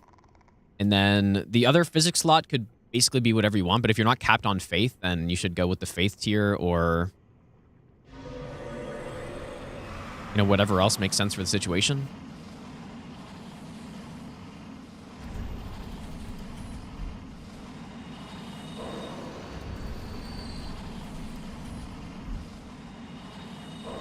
No, I don't know if Frozen Lightning jumps his stomps. I don't think it gets you high enough, but I'm not actually certain of that. Haven't tried.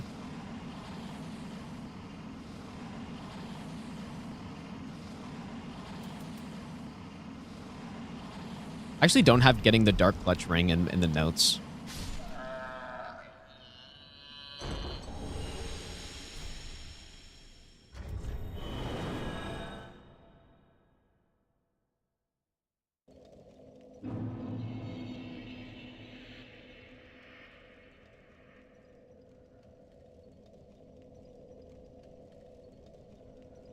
Okay, so now I'll give you the best nut Well, ever. very the we are going to get 24 attunement, and then the rest goes into int. Apparently. Farewell, We don't need to upgrade yet.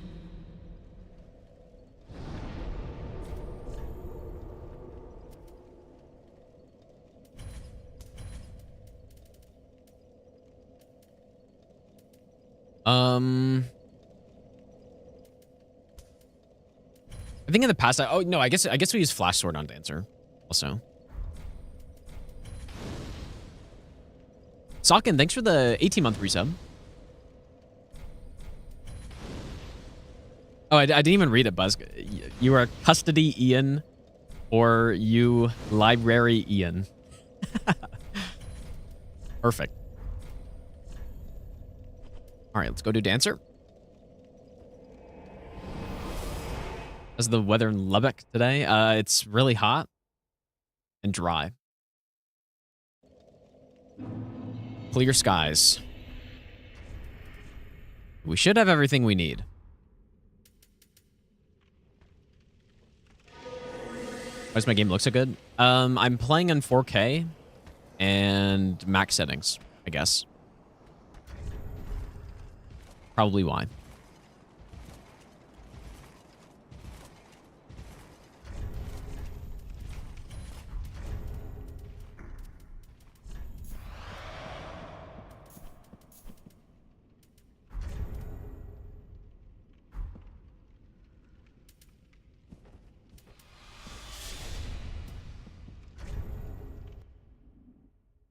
No, I've never been to Texas before. I've only been to the US a couple times. And none recently.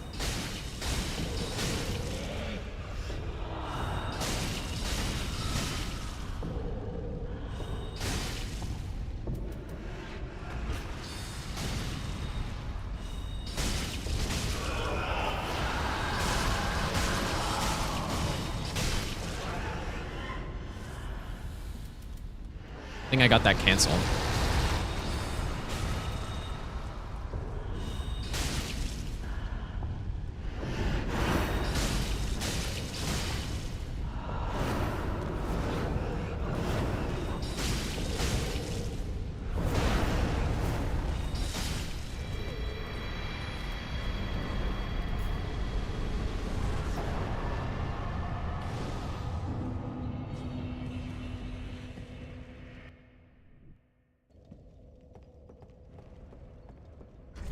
Yeah, I've been to California in a few spots, and I've been to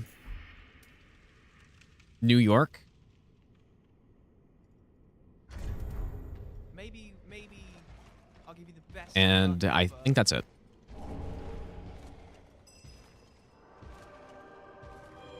No matter what game you play, Karen Slicer's always goated.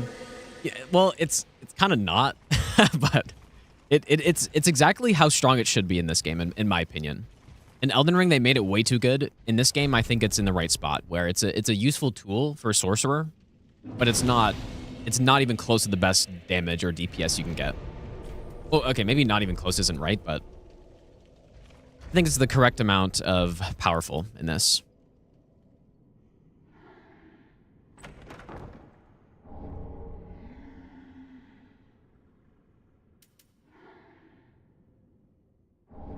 So I'm just going to kill these first two guys.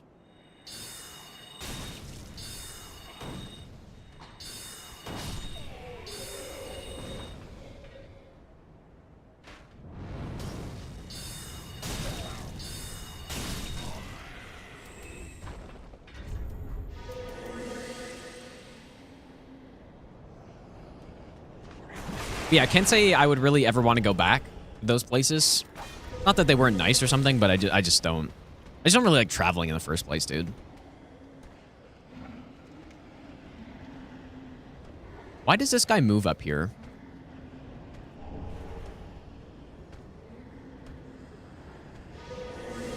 Not really sure why that's happening.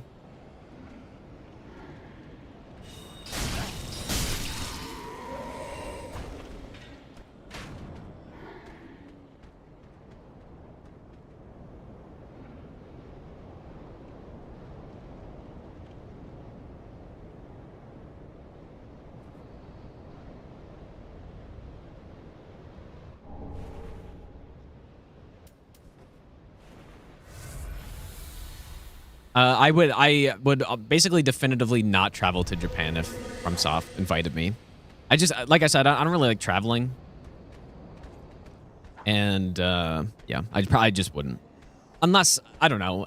There definitely could be a situation where I would, I guess, but if the only incentive was, it's like, oh, you can play Sekiro 2 early, I don't care, dude. I'm not going to do that. It's not worth it. If I'm getting paid like a shit ton of money to go or something, then sure. But there's no way that would ever happen anyways.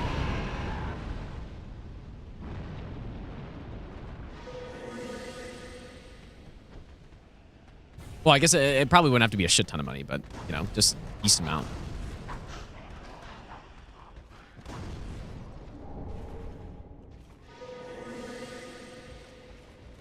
Although if they invite, like, let's say they invited me to test Elden Ring 2, right? And they would take they would actually take feedback, then I would go. In that case. Because I think I would love to tell them that to not put fire breath deflection in the game and stuff. And, you know, testing out some of the bosses and see if I could make them better. Or give some, I don't know, just give some good feedback, maybe. In that case, I would. But I don't think I don't think they invite content creators with the idea that they get feedback on their game. First of all, they don't really need much feedback, but it's more just a marketing thing, I assume.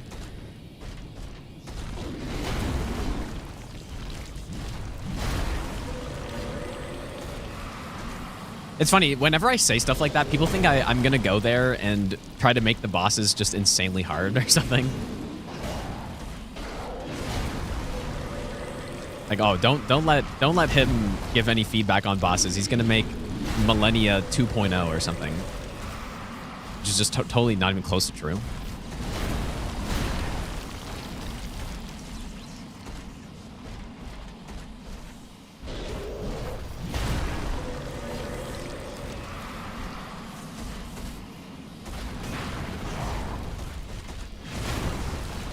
I don't know why. I should have, for the first part of this fight, I'm supposed to just use normal magic to speed it up. I forgot, though.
This would be an excellent way to kill Dragon Slayer armor on your first playthrough, I would say.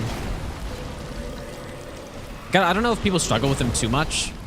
I don't really remember my first playthrough on him that well, but it's slow, but no phase 2 means you don't have to worry about any of those butterfly attacks. You're basically just running away constantly with this too. You don't really have to know the moves that well.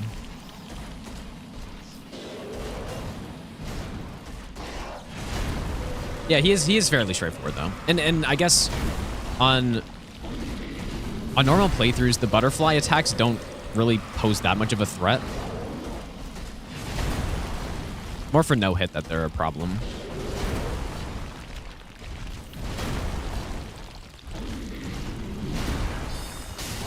I did that in a very slow way. Like phase 1, I should have been attacking him with the sword and Great Soul Arrow to start. And then I could have stopped casting Mist sooner than that, but I was just kind of locked into the fight, I guess. I was just chilling, dude. Okay. Grab this. So now we need to go get the rest of the chunks.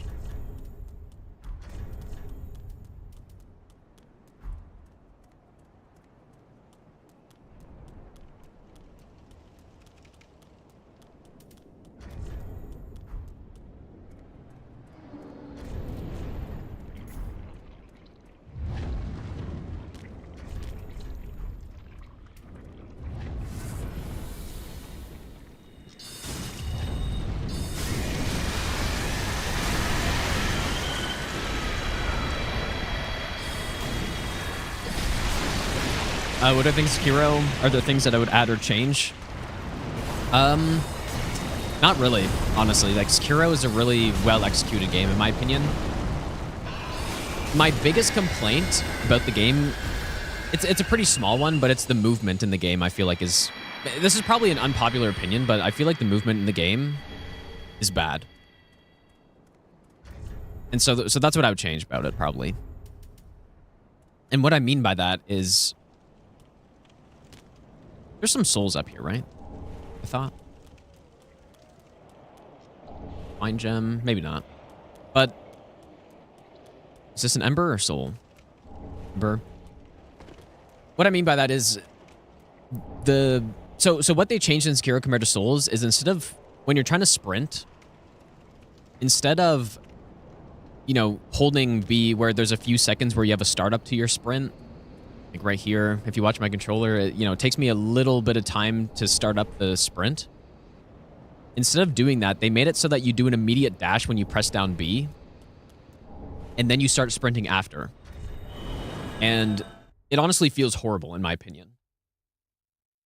And like, I think they did it so that, maybe it's a faster paced game. So if you're trying to dodge stuff, having dodge be on B down instead of B up makes it so that you can react slightly faster. So maybe that's what they were thinking. But it feels terrible because, sometimes I want to sprint just a little bit and I end up doing a dash and then it kind of, messes up if I'm trying to jump across something. The other part of the movement that I dislike as well is the ledge, what would you call it? Like the ledge grabbing where it prevents you from sprinting off ledges for a second or two. I don't really like that either. And it feels really bad. If I'm trying to like jump across stuff, then I'm getting caught up on all the roofs and it just doesn't feel right. So those are probably the only two changes I'd make to the game, basically. The rest of the game is really fun, I think. Very well executed, like I said.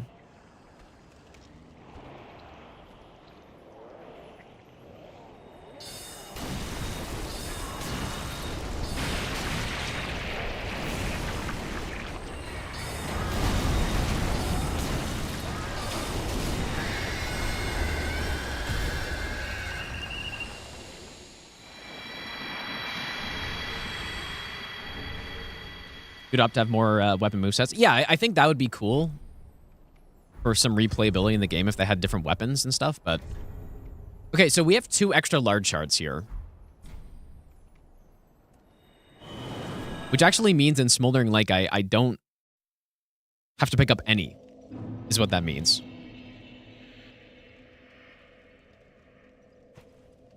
which is great, actually. Well, I need to pick up the one that's before the bonfire. And that's it. So where's that section?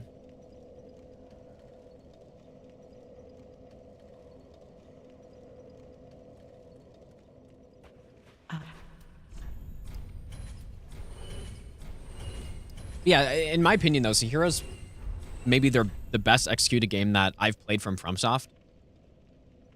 Just in terms of things being wrong with it. It's so good all around. But I think it was, you know, it's easier, in my opinion, to make a game like that than to make a game like Elden Ring, right? Because Elden Ring's so much grander. It's so much more ambitious, I guess, right? It's big, and there's a lot of balancing you have to do when you have hundreds of weapons and hundreds of spells and all this stuff. But you know, having all that stuff makes it more fun to play as well, in my opinion. So yeah, just because I think it's the best executed doesn't mean I think it's the best game they've made necessarily. Although you could easily argue it is. But. What?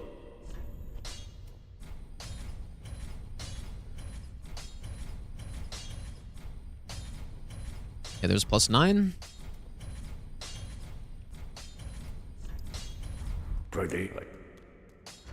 We're supposed to hit 60 intelligence now. Well, where the heck? And then the rest can probably just go attunement. But I'll just hang on to it for now. Farewell, Ashen One. May the Elfman, thanks so much for the 100 bits, dude. Finally said something nice about Elden Ring. No, that's... I mean, I do criticize these games probably more than I compliment them, but that's only because it's more interesting when I'm a streamer, right? It's more interesting to talk about things that I would change about the games than things that are already good. I've explained that before, but obviously overall I like the games a lot. So okay, what do I want here? Mist, and I guess we could stick with Flash Sword or Great Heavy Soul Arrow, maybe. I think I was talking about using that for the clone last time. All right. Well, no, not unless sponsored. When Night Rain came out, you know, it was a new game, so I was taking it all in. I definitely spoke very highly of Night Rain, or I focused on the good and the bad things in the game. But I've been playing... I've you know, 5,000 hours in Elden Ring, dude. It's not quite the same. I'm not experiencing it for the first time, and... You know, the first time I played Elden Ring, I noticed... And I pointed out all the really good things about it. But yeah, once you play a game for 5,000 hours, dude, you can only... I don't know. You can only make conversation about things that are good so many times, I guess. Whereas with things that you can improve, you know, first of all, they're more of a recurring problem with the no-hit runs I do in the games, but... Ooh, that was almost really bad. But it's also, there are limitless possibilities to affect or to address the issues, right? So it's more interesting to talk about.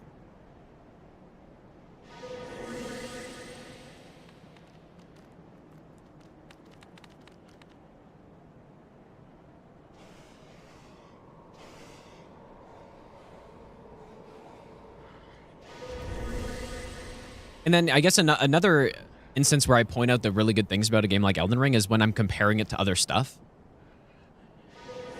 Right? So one thing that, you know, just an example, coming back to this game, the spell variety in this game compared to Elden Ring is just so small. It is so tiny, dude. Which is one thing that's so good about Elden Ing, I think. Just the insane amount of variety. Why it's so replayable, at least part of the reason, in my opinion. Even though I guess some people disagree, but... This one...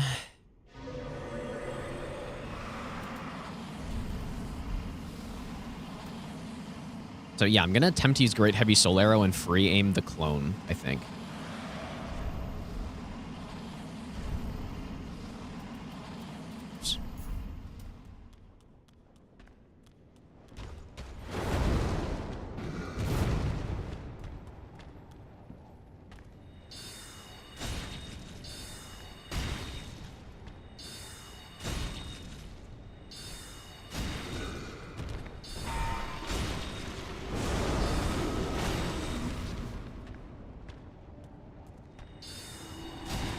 In this case, I shouldn't have to free aim.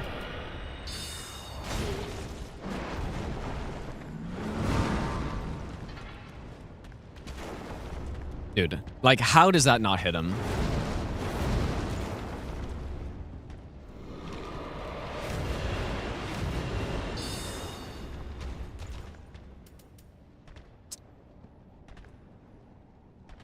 And of course, the lock-on range for the clone is just so bad for some reason.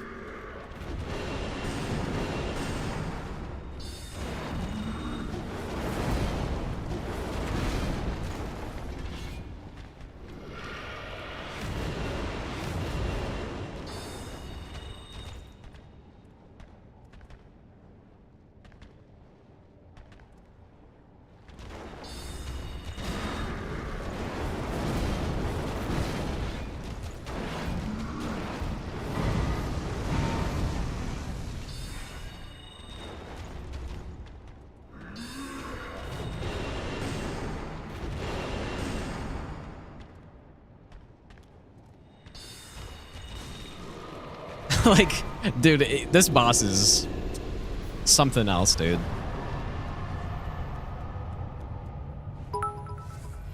This boss in phase 2 is just something else.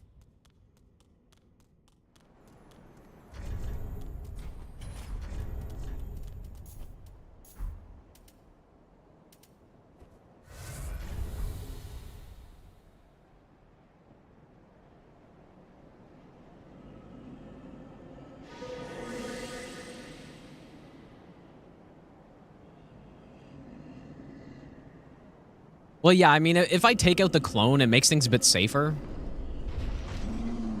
But, yeah, I mean, our damage is really good, so I guess I probably don't really need to. But, I mean, he should have gotten hit there when I cast it. There's no way, dude. It must have been just a tiny, tiny bit too early, I guess. Or I don't know.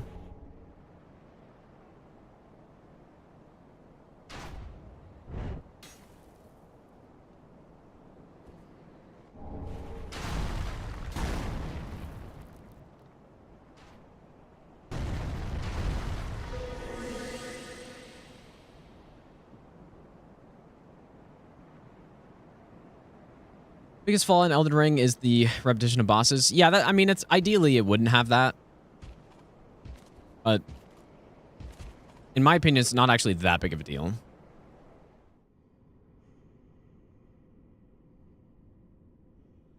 not sure what the biggest problem with Elden Ring is. It could just simply be that there are too many bosses, and because of that, they just didn't get to make as high quality of bosses, right? And so then you end up with stuff like Borealis and Fire Giant and stuff like that. That's probably my biggest issue with the game, I guess. Pontiff bottom tier in your book? Yeah, that's an unpopular opinion, but I kind of agree. I do not like Pontiff. I really like phase 1, but the phase 2 of the fight just totally ruins it, basically. Well, it doesn't totally ruin it, but it doesn't add anything to the fight at all. Phase 2. It's unfortunate.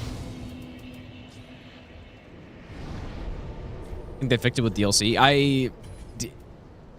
DLC has other problems. I think there are absolutely still bad boss in the DLC, though.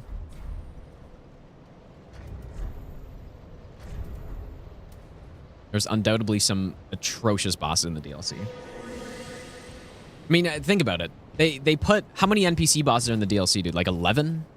Or something like that? I think that's another...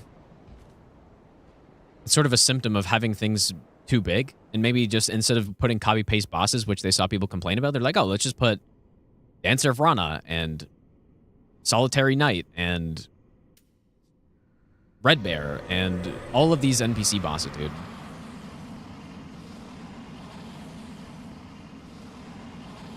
Which I guess I don't mind once in a while having an NPC boss or something like that, but when it just constantly, it's brutal, dude. And they're not fun to fight in Souls games. In my opinion, the best way to implement NPC fights, first of all, the purpose of why they should have NPC fights in the games, I do think they should be. is there are quite a few things that they make in these games that are kind of exclusively good for PvP. And so it's fun to test out those items on NPCs, right? I think the ideal way to do it would be to not make them bosses, but just simply make them random invasions, which they do.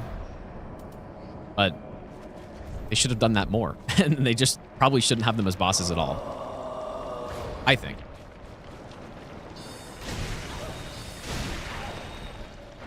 Yeah, even beyond the NPCs, though, there's still some pretty subpar fights in the DLC, especially the Hippo. And... But yeah, I would agree there probably aren't as many bad ones. Like, Hippos is pretty bad, I think. I mean, I guess Jory is terrible.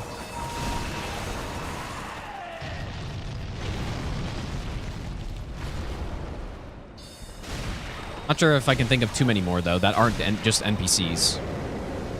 Uh-oh. Am I too slow here? Be fine.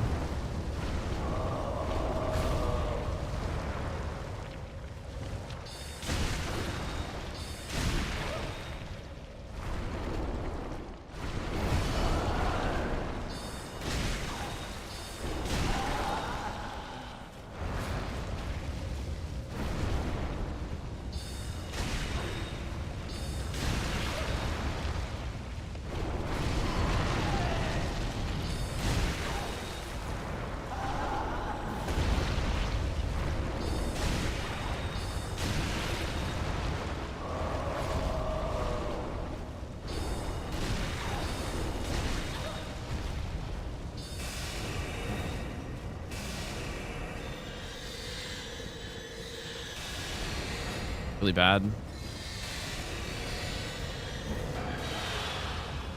Wow. Really tried to troll at the end, dude.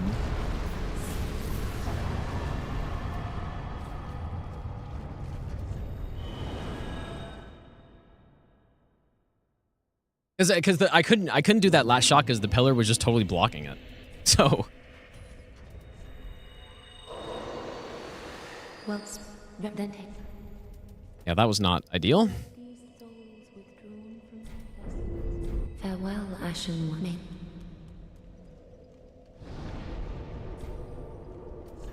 Oh, yeah, the Cerulean Coast Ghost Flame is bad. I mean, honestly, yeah, the Cerulean Coast Ghost Flame is bad. The Ancient Dragon that has the other Ancient Dragon fighting him is really terrible as well. Yeah. I mean, the only good Ghost Flame Dragon is the first one, because even the other one has a ton of enemies around it that just are a huge nuisance to deal with. I like Dark Souls 1, yeah. Okay, Spook. Get this going.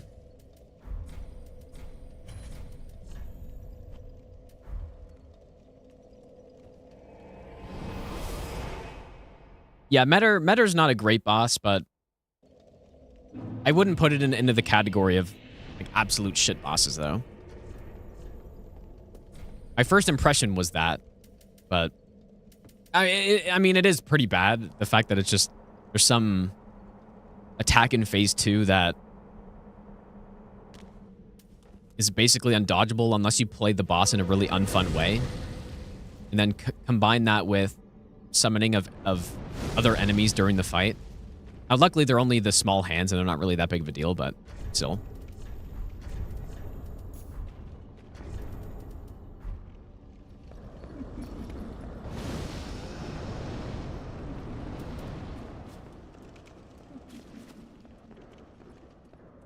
Well, my shit boss category would be Bed of Chaos and Greatwood, and Jory, and bosses like that just shouldn't even exist, probably.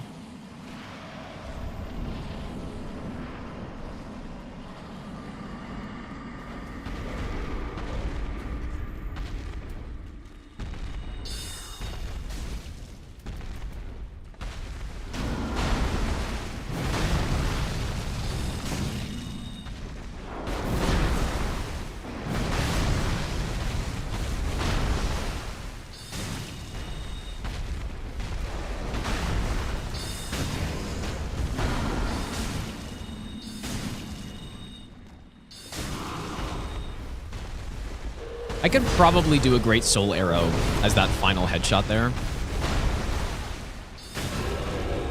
Oh, I actually just wasted my arm stun.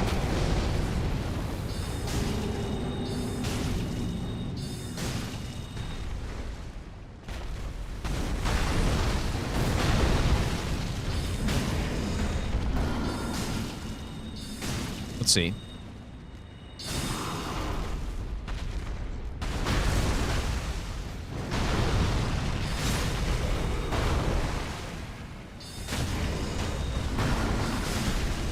Damn.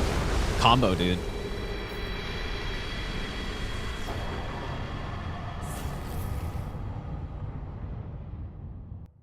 Whether a boss is hard to no-hit should have no bearing to its quality. You are partially right, I think. Like, a boss shouldn't be good or bad because you can no-hit or not, but the thing with that is, the good bosses are ones that have fair movesets. This is my opinion, obviously, but good bosses are ones that have fair movesets and have a way, you have a way to deal with all of the attacks in like a reasonable way. So, like, that's partially true, but it's not entirely true. Like, my preference is bosses that don't force you into, you know, like, tanking damage in the Souls games. I think that's part of what makes the Souls bosses so good for the most part. So yeah, you're sort of right, but at the same time, I kind of half agree. And I guess try to name a boss that is like a fun boss on a no-hit run that isn't also simultaneously just a really good boss. I wouldn't be able to name a single one that I can think of. Yeah, well, Oceiros, yeah, I mean, I guess, but to be fair, people, I think me and V-Sweat are just weirdos for liking him, sort of. Like, I think he's objectively not a good boss, but...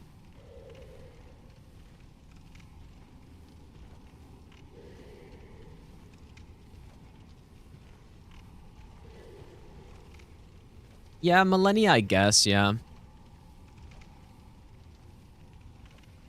But that's sort of like... I don't know. I feel like that's sort of the opposite direction, though, of what I'm saying.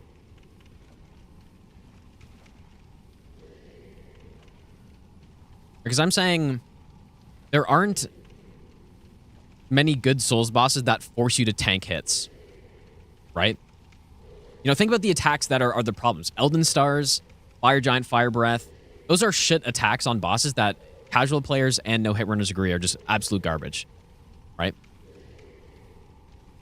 Yeah, Moog's a little bit different, I guess. But yeah, Moog could be an exception, I guess. Where the attack is not really...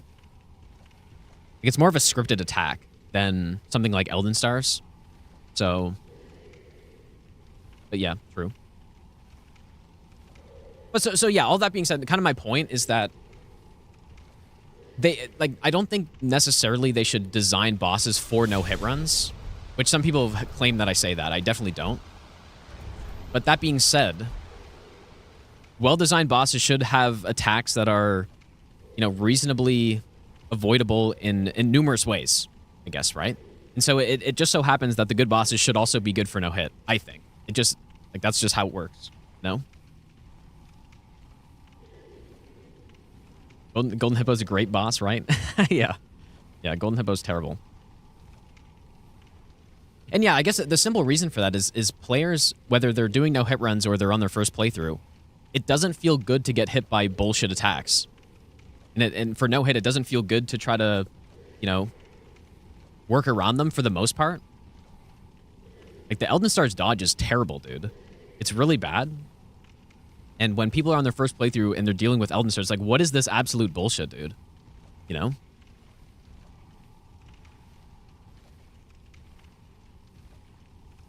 So yeah, that's where my opinion of that comes from. And yeah, people kind of misconstrue it and think that FromSoft should design bosses and design the whole game. I've seen people say that specifically around no-hit runs, which is, I've never said that. It's definitely not what I think, but... Yeah. That's what I think though. Is that good bosses just end up being fun to fight on no hit because they're well designed. Like simply. But yeah, there's nothing, I guess there's nothing inherently wrong with making a boss that you're forced to tank hits on. But they just, you know, for whatever reason, they just never end up being as fun, I don't think. And I do think that's a big part of what makes a Souls game so much fun is that, you know, there are bosses where you can outbuild bosses and just have a really, you know, tanky build or high DPS build or something. You can ignore a lot of what they do. But yeah, either tanking or just dealing damage, or you can be really good at the game and then just beat the fight at level 1 with no upgrades, right? You have multiple options. And games aren't as fun with boss fights when you don't have those options, I think.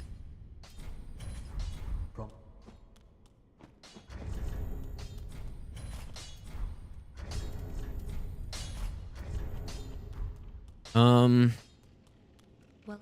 then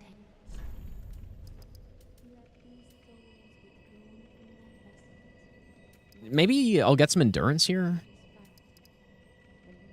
I'm supposed to get to 33 attunement at some point.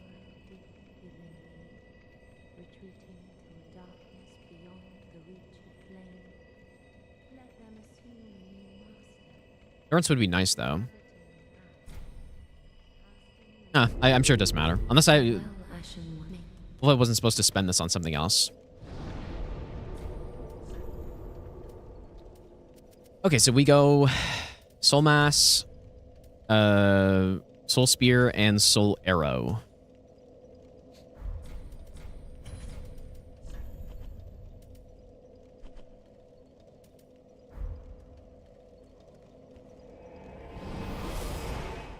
Isn't Wukong like that? Like what?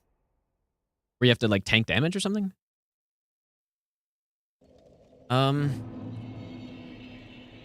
Not that I can think of, but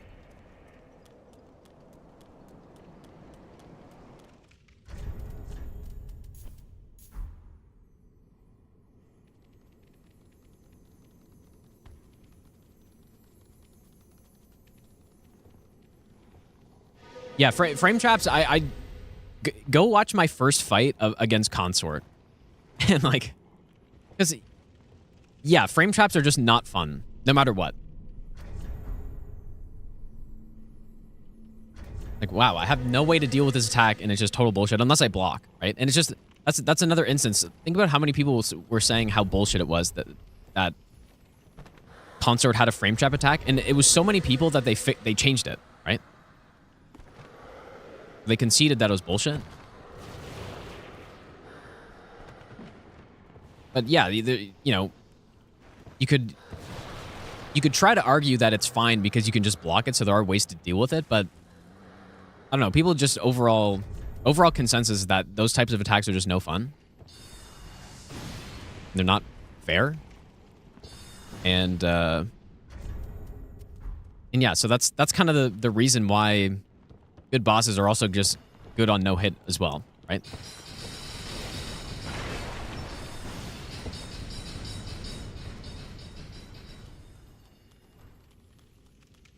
Frame trap by your buffered roll. Yeah, that's a classic, dude. Well, frame trap means, so in the case with the Consort cross attack before it got changed, if you rolled the first swing of the attack, you got hit by the second swing no matter what. Unless you were in this really awkward position, basically, which is how we had to fight him for no hit before they changed him. And the other alternative with the frame trap is that you don't roll the first attack, when then in that case, obviously you get hit by the first attack, right? So there's no way to dodge it, is what that means. Is you get frame trapped. You roll it, and you get frame trapped out of your roll iframes by the next attack. Yeah, the circle left simulator, yeah. I mean, Consort still is a roll left simulator, basically, but it's much better now, at least.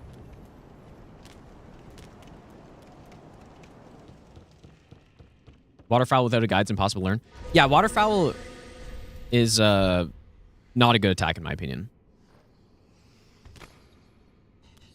Some people could easily argue that it is. It's fine because there is, you know, there are multiple ways to deal with it, and you can dodge it, which is absolutely true. It's not like I don't know how to dodge it or something, but in my opinion, and this is kind of more arbitrary, but in my opinion, that attack crosses the line of how hard an attack should be to deal with.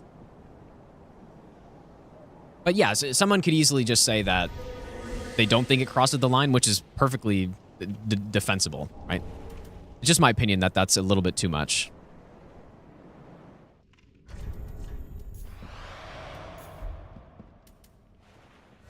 How's that different from the cross slash? Well, it's similar, and yeah, I guess.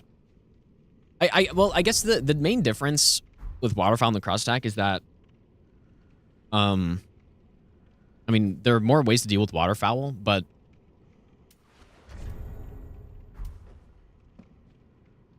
also the way. So before Consort got nerfed, the way to actually deal with that attack was way less fun than the way to deal with waterfowl, which is, I guess, another part of it, right?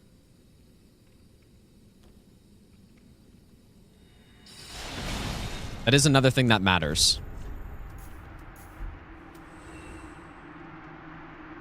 But in both instances, though, I think it's... Uh-oh.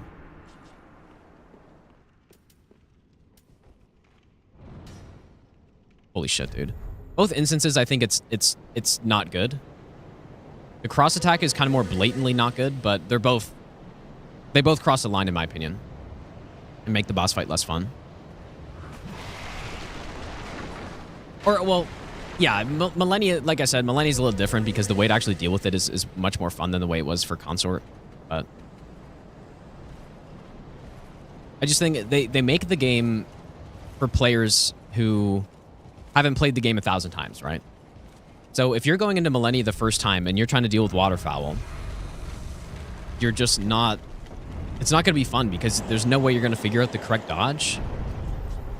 And you're going to, you know... Probably the first instinct is to try to block it, but then you're discouraged from blocking it because she heals from hitting you, right? So in my mind, that tells me that I shouldn't be blocking it. And then the other alternatives, which I actually did on my first playthrough, is Bloodhound Step, but they nerfed it. But pre-nerf Bloodhound Step was excellent for dodging it. And you also could go with Vow of the Indomitable, I guess, right? Maybe there's some other ways too, I guess. But the DLC you could do deflect here now, but she also heals from that. So just in my mind, if I would receive kind of like negative feedback on something like that, it's sort of I would see that as the game telling me to not do it that way. In the same way that when you're fighting a boss like Midir, when you're attacking the legs, you just do way less damage than the head. It's basically the game directing you, and that is, in my opinion, that's good boss design, where the game is kind of directing you to the right answer a little bit. I do like that. So what was I saying? So yeah, I just think waterfowl is a bit too far, I guess. All right, so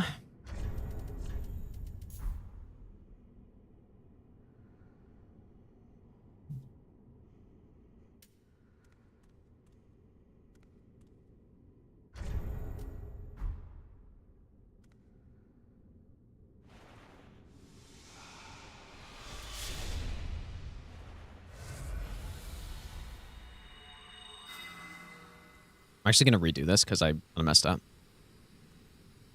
We are supposed to... am I not supposed to drink during this?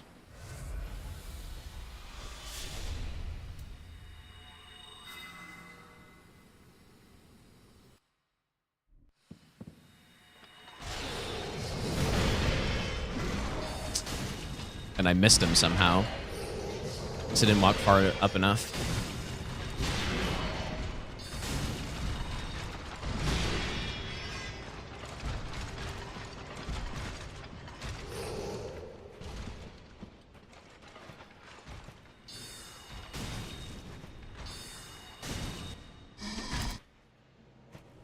Ooh, that was kind of close.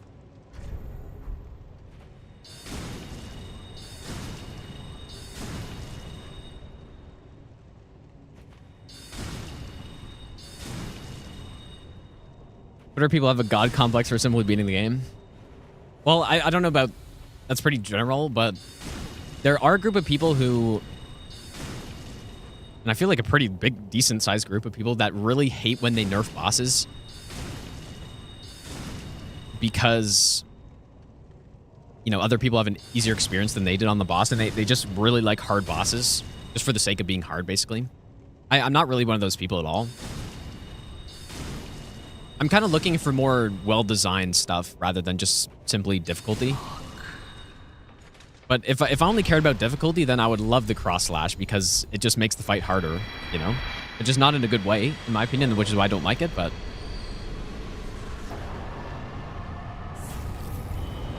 But yeah, it's the same group of people who brag when they beat, you know, Star Squish Radan before they nerfed him. Which, like, the nerf basically did nothing, but...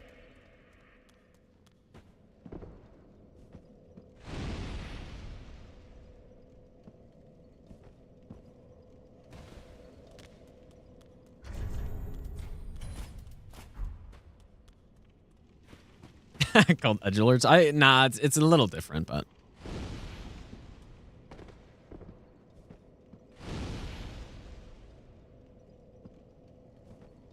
People who have no intention of playing Elden Ring DLC get, again, getting mad about consort nerf. Yeah. Sorta.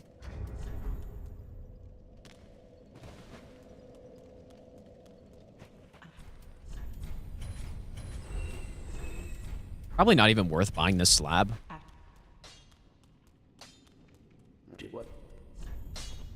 Because we only get one spell buff from this. It's not very big. And then I think from going to 60 to 70 intelligence, we get an extra 2 spell buff. Which is obviously not a great amount, but... Farewell, Ashen One. Let's go to Miklos, dude. Sorcery is going really well. This route is certainly coming together here, I would say. Ashen.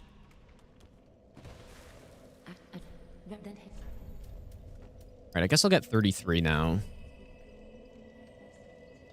I like 33 because then I can do the Sage's buff plus like 5 Soul Spears or something like that. Farewell, Ashen. I still have FP remaining.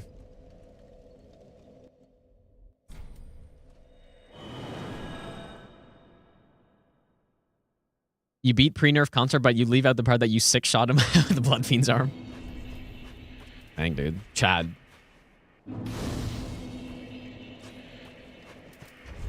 This mod that ports Revenant with abilities and all to Elden Ring. I saw Green Wolf do, he was doing that with Duchess against Millennia or something. It looked pretty cool. Yeah, that could be fun to try, actually. It could be pretty fun.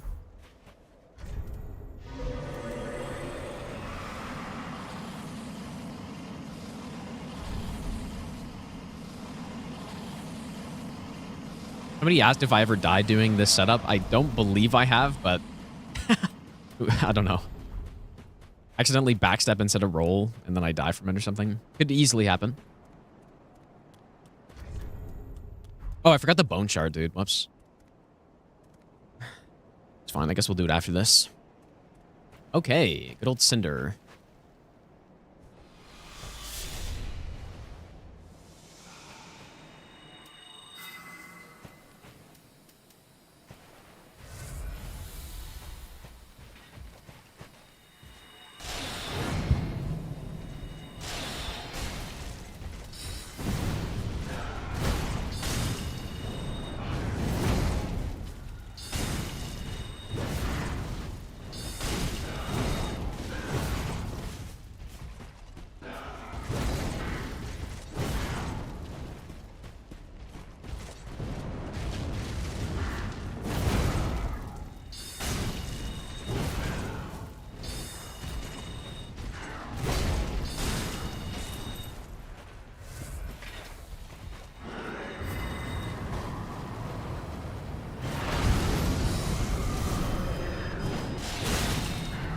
Ooh, that's kind of scary. I was probably quite close to getting hit by that.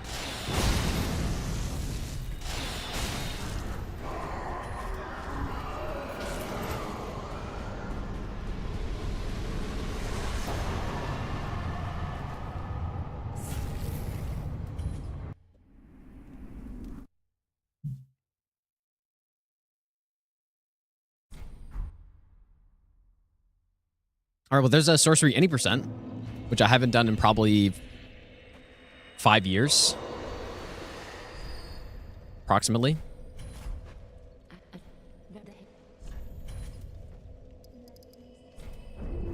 Farewell, Ashen One. I don't remember when I did that. It was a while ago, sure.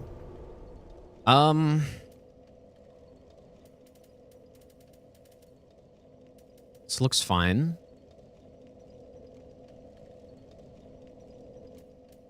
I guess I can swap it on the next bonfire.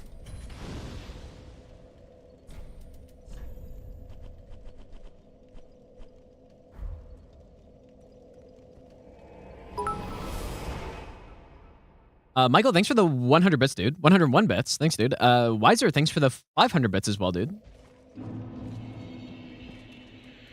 Pizza Bagel, thanks for the brand new sub as well. Sorry, I missed that, dude.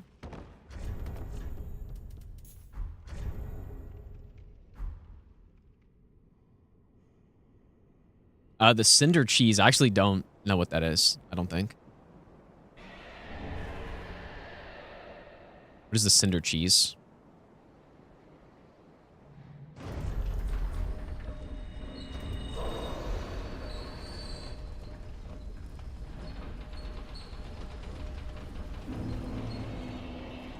How new is this?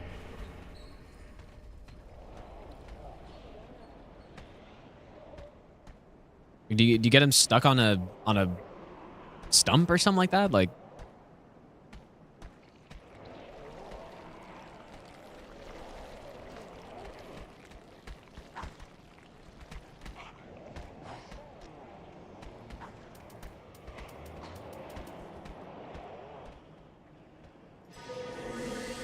oh, really? It is interesting.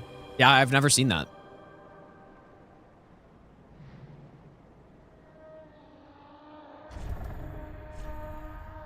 Difficulty slider in Souls games leveling vigor. No, I don't really agree with that. I think the difficulty slider is using the internet. I think that's the real difficulty slider, because if you wanted to, you could think about Comet Azure Moog, right? If you're having a really tough time with him, it's like, oh, I'm just going to search it up, and then you find this build on how to kill him easily. And I feel like that's kind of the easy mode. Although it doesn't really work. I guess it doesn't work as well the second time you enter, but you guys get the point. You guys get what I'm saying. All right, so time for this strat. Make a save in case I die.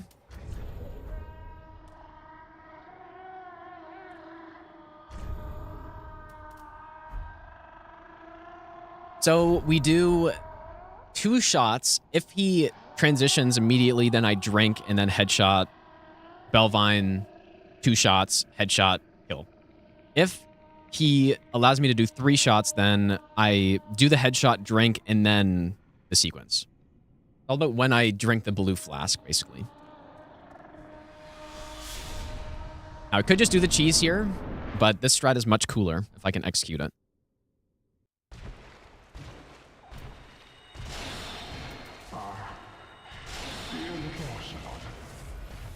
Where have come now?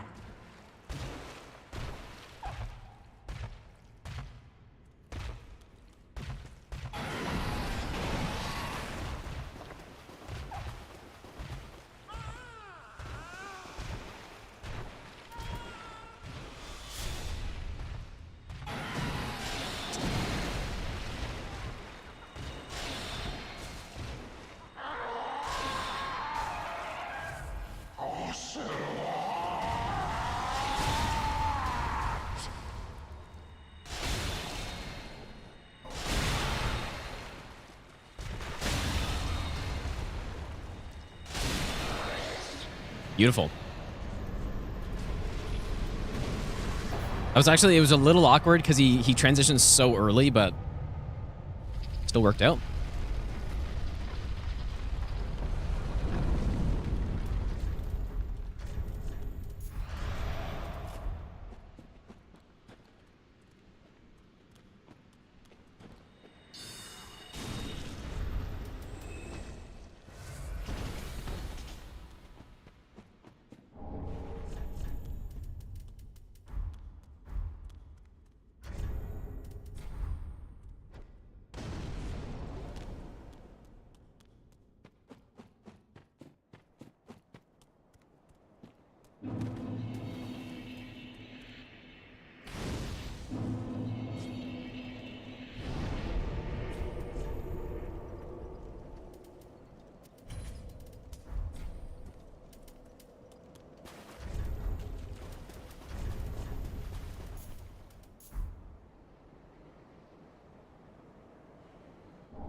Yeah.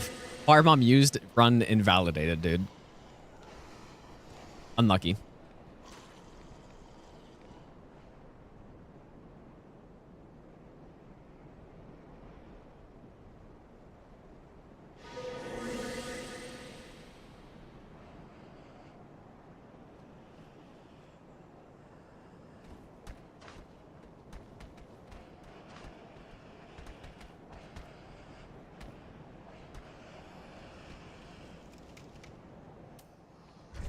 Okay, so we go this, and that is correct.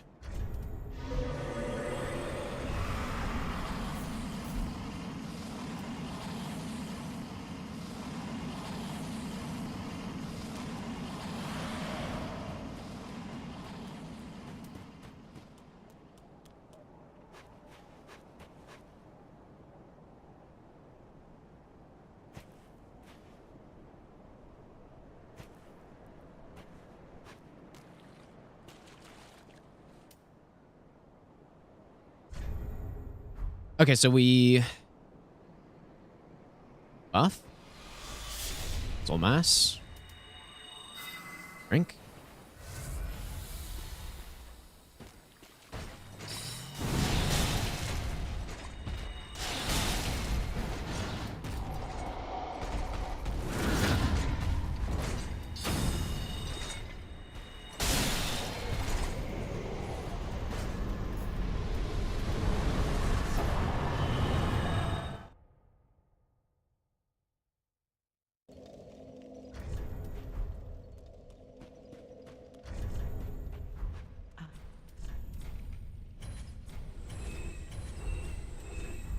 Ashen One.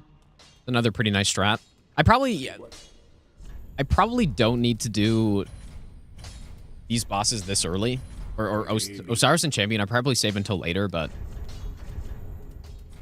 I guess if I am going to do that sort of risky-ish strat with the headshots, then I probably good time to do them, I guess. Nishino High. Okay, more endurance. Farewell. Jupoko, thanks for the 20-month Prime sub. Thanks, dude.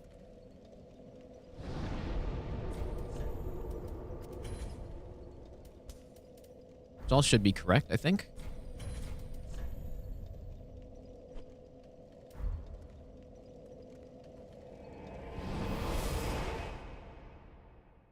Why didn't I use Hidden Body for the DS3L achievements? It's just...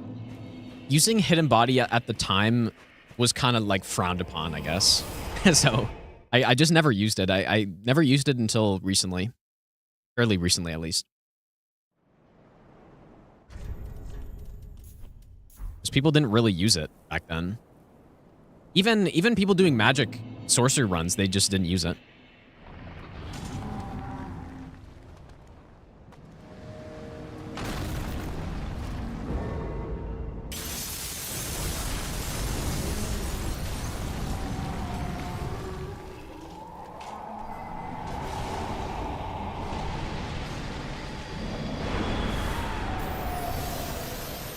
Well, it was kind of, I guess it was frowned upon because the original no-hit runners specifically didn't allow themselves to use it.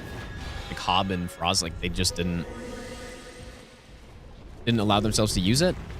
And like explicitly didn't allow. And basically everyone who started up no-hit runs after that, you know, you started up because you watched them do it, and so you're going to kind of do the same thing. And the same rule, and so it sort of just...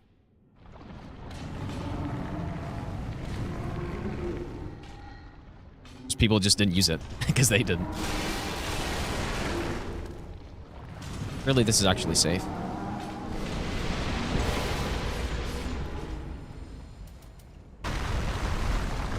So yeah, that was the simple reason, I guess, right?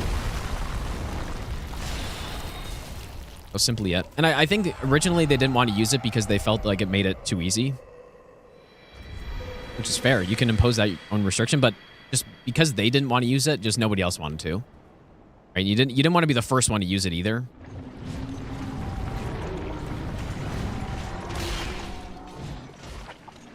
It's not really anybody's fault. It's just, I don't know.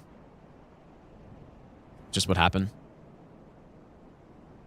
And then eventually just people start going like, oh, why don't we just use all this stuff? Like, it's in the game. Why shouldn't we use it? Now we're here.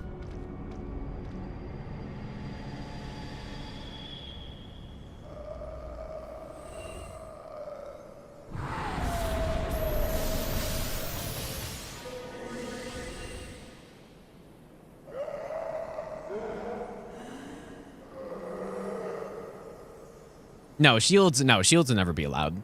Well, I mean, you could use shields to parry, but blocking is pretty not, like, that's the definition of a hit. Blocking counts as a hit. That's just how it is. So now we can use something like 100% drop rate. Well, I mean, I don't know how many people do that. I was maybe the original person to start doing that just because I didn't want to waste my time. But no, 100% drop rate is actually not allowed for Team Hitless, as far as I'm aware. That's kind of a me thing.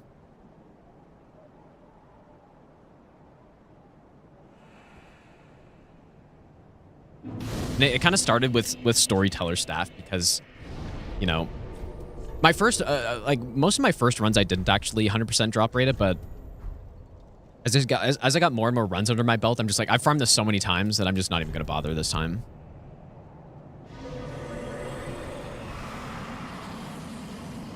Yeah, most of my old runs, like the level 1 no upgrades, all boss and no hit, I'm pretty sure I farmed it.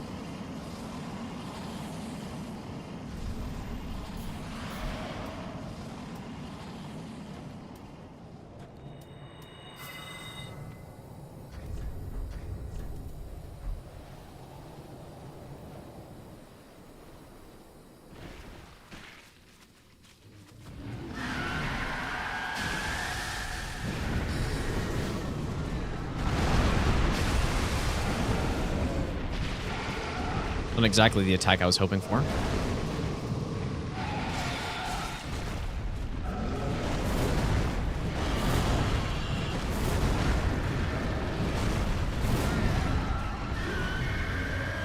Pretty bad RNG to start.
A little early.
Nice.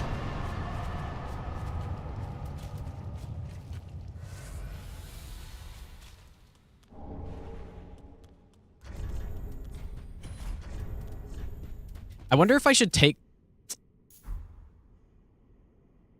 I wonder if I should take off Slumbering for this part, because there's one particular guy who I was wondering why he was behaving differently. Like some guy that runs out and tries to push you from the corner. I can also just hidden body, I guess. That's probably what I'll do this time. But yeah, Slumbering makes him track. He doesn't track you if you have Slumbering Dragon Crest on, and so I remember just being able to walk past him, but then, you know, all of a sudden I just couldn't.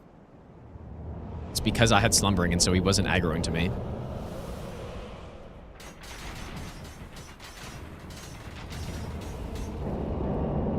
But yeah, I think what I did on the Sunlight Stray Sword run was I hit him body, and then I just went into the corner and then baited his attack or something.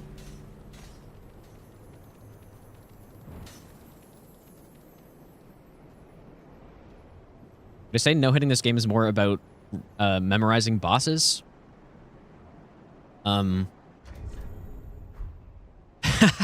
mean, I guess partially. Yeah, you gotta be good at the bosses. It's true. But you also have to be good at the running sections, and you gotta... Like, it's not only about memorization, right? It's... You have to execute every time. So, you know, a run like Elden Ring is... It's a lot about just having the right strategies for bosses. If you look at my all bosses run, especially the non-region locked one, probably 80% of the bosses in that run just get... You know, there's some scripted strat for them. So in that case, it's just you memorize the strat, right? But in this game, that's not really as much of a thing. You kind of just have to be good at the bosses. So yeah, memorizing them, but then also executing every time. It's not just memorization, obviously.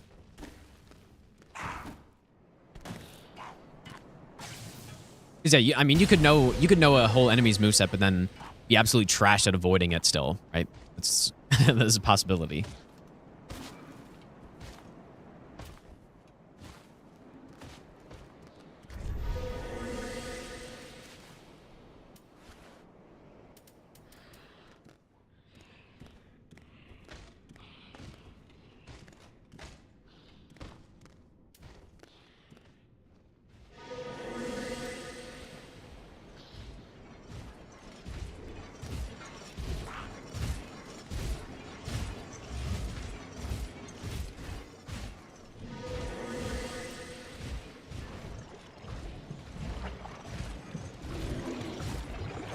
This is a pretty good run so far. I wasn't thinking I was going to get this far. Just because I was expecting more things to be not ready to go yet, I guess.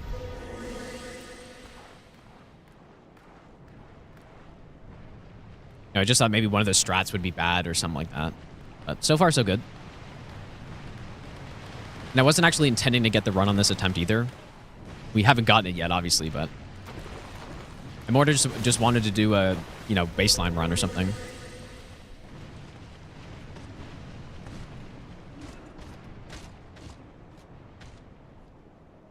How nice is it to be, you know, closing in on the end of the run at even a slow route at 2 hours and 20 minutes, dude? Quite like that.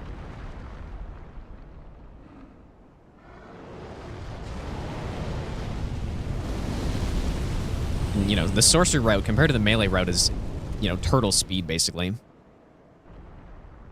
The Twin Blade route I'm using for the multi-game run is about an hour, it was like an hour 45 or an hour 50 or so. Somewhere between there.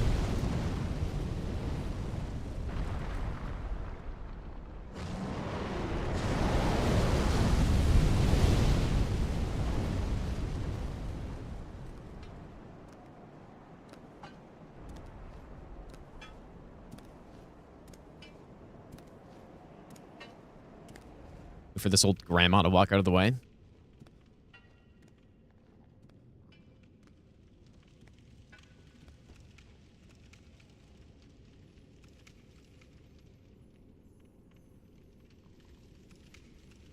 Yeah, I will check out that mod play Elden Ring as a Revenant and the other Night Ring classes. Does it let you climb walls and stuff too, or no? Is it just the abilities? That sounds like it would be pretty fun to have my summons like that. Yeah, if I get hit, I'm going to finish out the run, especially now, right? Like, even if I was attempting to get the run and I got hit at this point, I'd probably just continue because there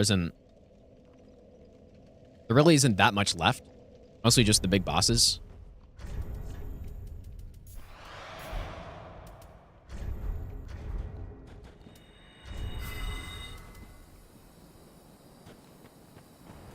Which, to be fair, are definitely not pushovers, but basically all the running sections have been done except for Archdragon Peak and the first DLC.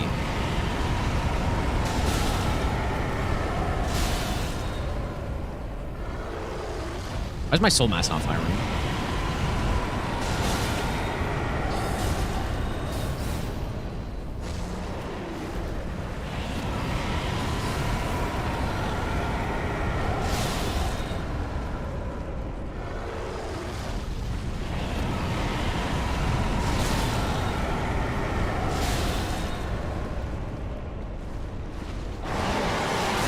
Oh my god, I didn't even know I could skip this with Sorcery. It's beautiful. The clutch free aim. I wonder if a Ritual Sword actually makes that, or Lloyd's Sword makes that better. It may be one less hit before the transition, or before he does that big spam attack. Because I think last time I did a Red Tearstone with that. I guess also I probably missed the free aim as well. Okay, so you know what? I was testing this earlier. Pestilent Mist on Midir is actually like the better thing to do in combination with Soul Spear, of course. So because of that, I'm not going to set up Red Tearstone Ring, just for the extra safety in case I walk into the mist or something. Farewell, Ashen One. But yeah. One cast of Mist, if it does well, it does over 1,000 damage. It can do like 1,300 or something like that. So, yeah, we're going to mix in some Pestilent Mist in here. Extra life strategies. Waze, thanks for the 23-month Prime sub. Thanks, dude. Yeah, that's true. I don't get the scripted stagger, but I'm not planning on taking the riposte anyways. The stagger is still nice to get some damage off, I guess, but... Yeah, Mist is actually quite nice here.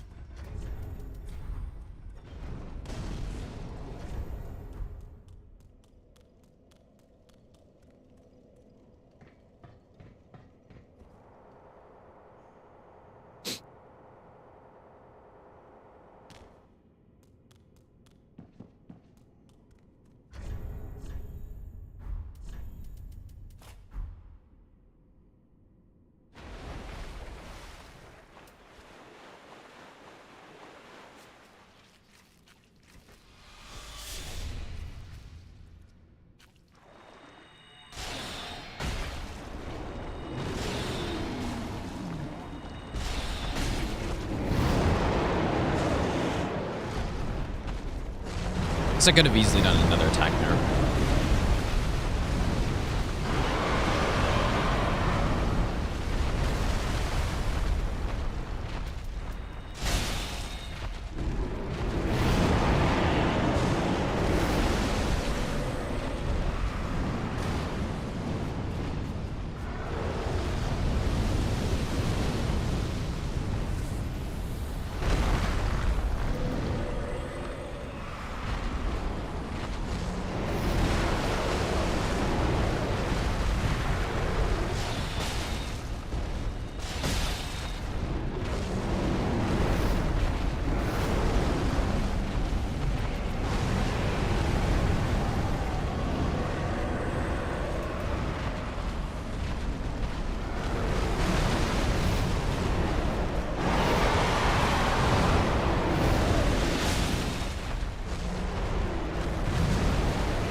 Not the cleanest fight. Not bad.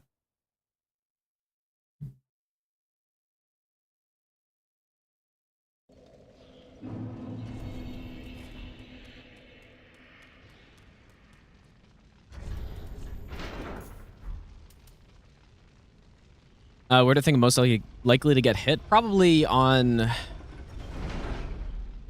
Like, Frieda's probably the hardest boss on Sorcery, I feel like. But probably there. Or Gael, potentially. Gael phase 2 is also very dangerous.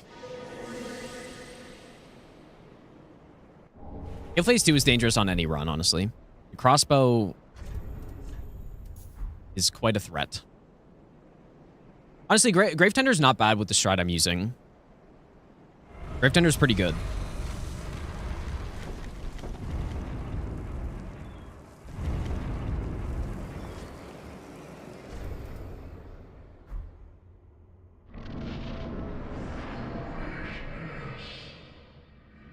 Yeah, yeah, Frieda's tricky sorcery, I think. When you can't backstab, especially because that's what I'm so used to. It becomes a bit trickier. So yeah, probably Friede. And I should probably do her earlier in the run than I am, but I don't think it really matters.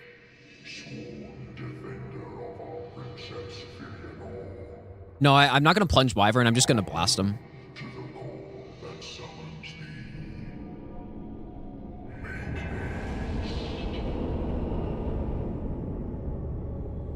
Yeah, it's not that sorcery's bad on Friede at all. Actually, it's really good in phase 2. But I'm just more used to backstabs on her, I guess. I'm also going to use Poison on Friede phase 3, which will be nice.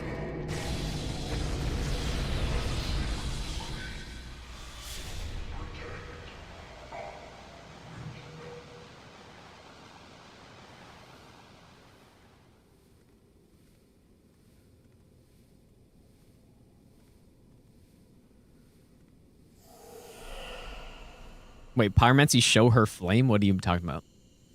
Yeah, Pyro actually has a very interesting Friede fight because Boulder Heave is good at knocking her down, but then you also have Sacred Flame, which works on her. And it's pretty cool. It's the only unfortunate thing is the damage of Sacred Flame isn't that crazy. And I can't remember if you can do a follow-up attack after she wakes up from the Sacred Flame either, so it's not the best, but it's pretty cool though. You might be able to. I just can't remember. Yeah, Sacred Flame is the grab, yeah. That's true. Sacred Flame is pretty slow to get.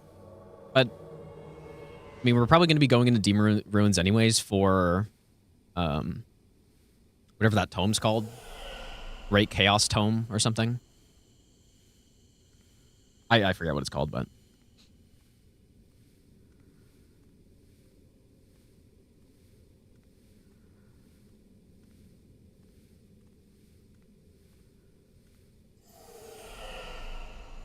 He's moving, dude. Schmoving. How's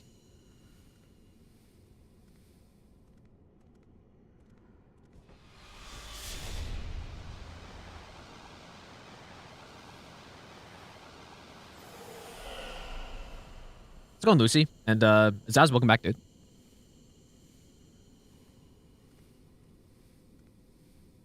Yeah, I don't know for Miracle if I'm not using consumables, which I'm planning on not doing. I didn't do it on this one either. I don't know what the strat will be for Half-Light. Because I think in the past I would have just done Dung Pies, and I may have routed Miracle all bosses a long time ago. I don't really remember. But if I want to avoid consumables, I have no idea what the strat would be here, dude. Because there's no cheese that you can do with Miracles that I know. No, you know, non-poise damage dealing damage over time strat like this. So I have no idea what the strat will be. Sushi, thanks for the 18-month Prime sub, dude.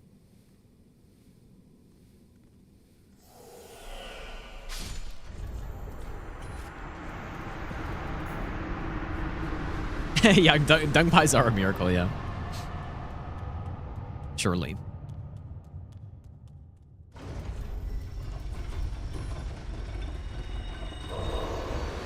Yeah, Pyro can just use Poison or Toxic Mist. It would be cool to get Toxic Mist, but getting it is an absolute pain. So I don't know if I actually would.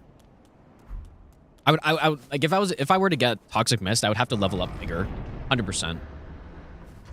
Unless there's some new way to get it that I'm not aware of, but I'm pretty sure there's not.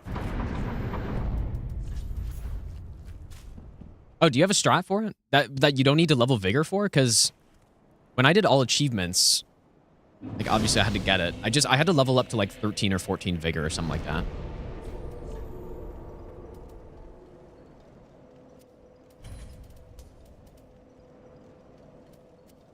You know, maybe just for the sake of swapping, I should do something like this. Oh, base Vigor. Okay, interesting.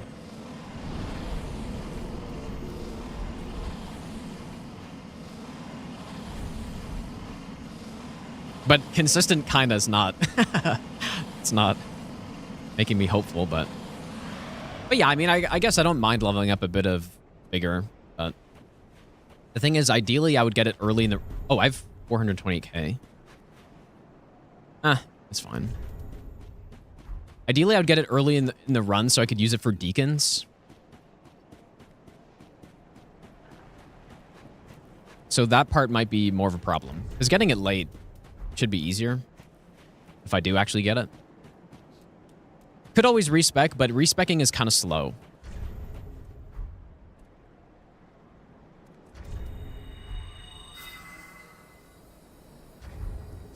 I guess I'll use one of these. Why not?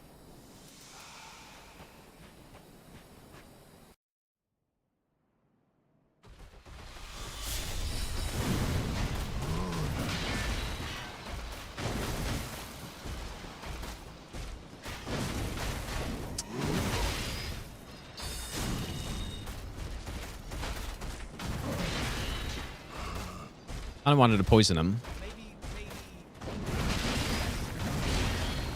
Bing bong.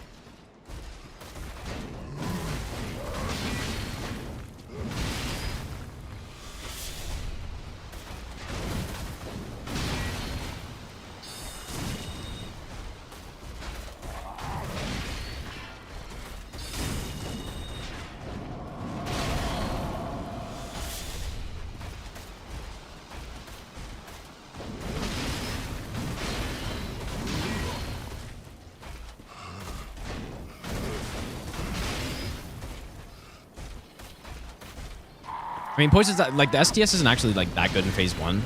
Mostly about phase 2, which I'm probably not even going to use it there.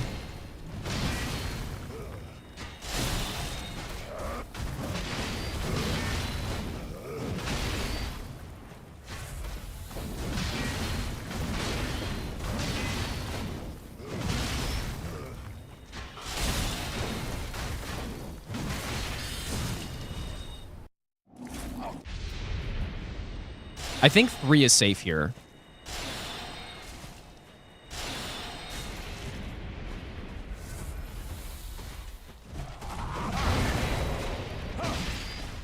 Did not mean to cancel my cast.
Beautiful.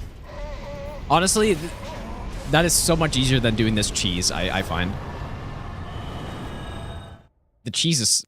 It's once you get it set up, it's super easy, but it just... Setting it up is the problem. So I just decided it would be easier just to not do it, just fight him. Especially, like, the damage with sorcery isn't bad at all here, so...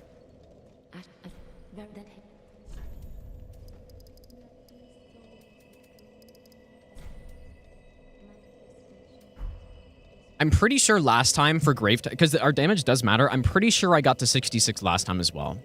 But maybe I should just go like this. Farewell, Ashen One.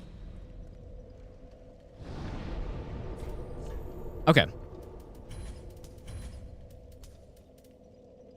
Just for now, I'll go like this. Swap it once we get down. Oh yeah, we have to do the entire running section. I forgot about that. Pingu, thanks for the 17-month resub, dude. Yeah, most of my routes, I do this running section earlier. But for this run, since upgrades are... Getting early upgrades isn't really that important. It kind of just is no point.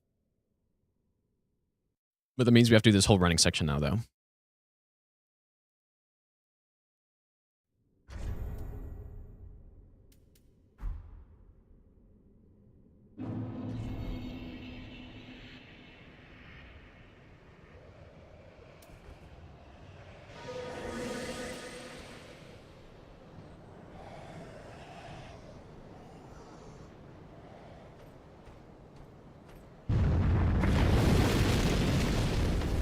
I think I probably will just end up using my leg sorcery for Wilhelm, probably. I could do the branch strat. I haven't done it enough to... And apparently there is a chance that he can swing at you too. Is Demon King second to last boss? It's because there's not really any other point in doing him earlier than that. So... Same with Greatwood. We don't have any reason to kill him early. And killing him early would make the fight significantly harder than it would be to do him late. And so we just do him late. That's it.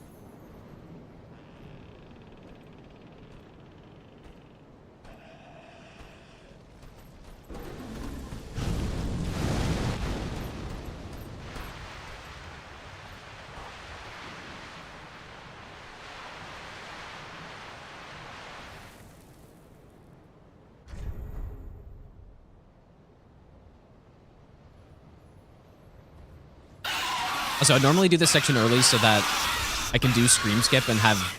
You know, even if I miss Scream Skip, it's not really a big deal. But when I'm 3 hours in, I'd rather not lose a run to trying to do that. It's very safe, but... You never know.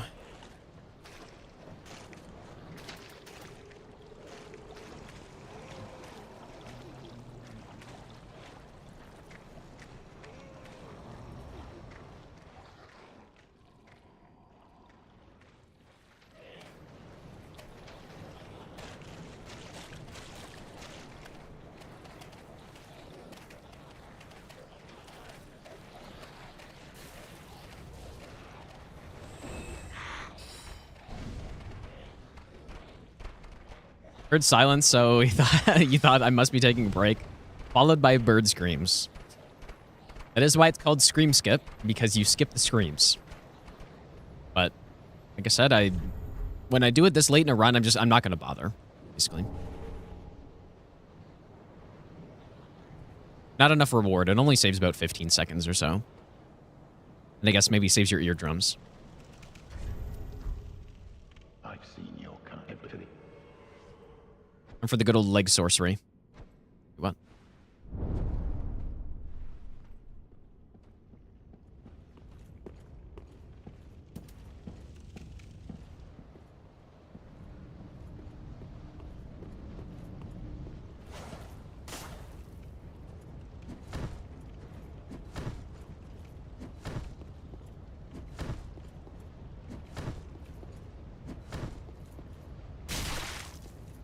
And fist sorcery, I guess, too.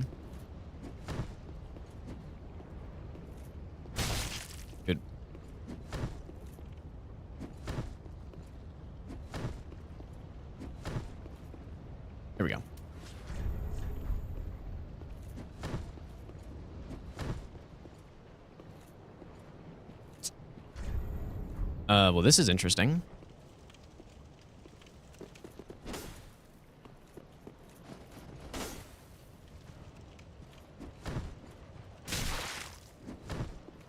Does shield really make this that much better? Like, I've kind of always used shield for this, but... Here we go.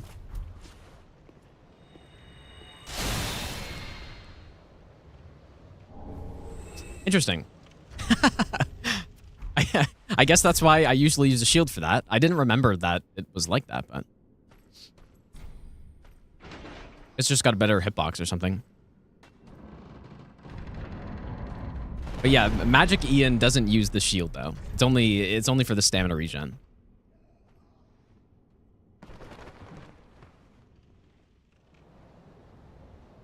Yeah, probably once he kind of falls in that spot, I could probably just Soul Spear him. Or another alternative is you can bait him outside and then body block him and then just start spamming Soul Spear as well. It'd probably work too.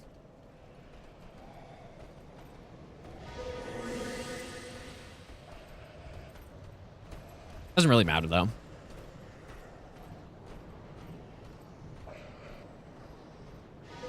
Mages do also have legs and fists. That's true.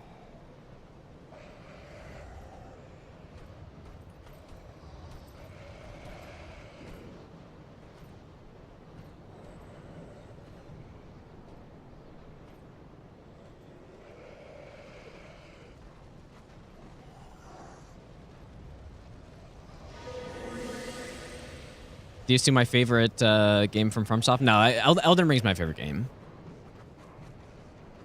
from them. The only thing it's probably my least favorite to do no hit runs on though. Well, okay, Bloodborne I don't like doing runs on Bloodborne because of the FPS, but aside from that.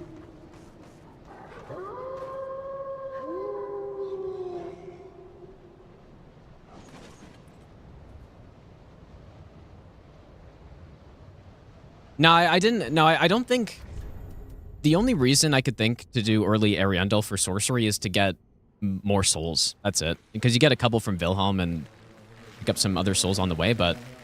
The upgrades, I just roll with +3 until after I'm done Dragon Slayer, basically. Although I do early Dancer into early Dragon Slayer, and then after that, once I get Court Sorcerer, I just go straight to +9. That's how I do it. And all of the large shards I pick up through Irithyll. I get one in Smoldering Lake. But the other large shards are in Irithyll Dungeon as well. So yeah, this red's pretty nice because I'm not really upgrading... I don't know. I don't have to upgrade just all the time. Only upgrade twice in the whole run. Or I guess 3 times with the +10. Yeah, +3 Deacons because I use STS. That's how I do it. That's why it's possible.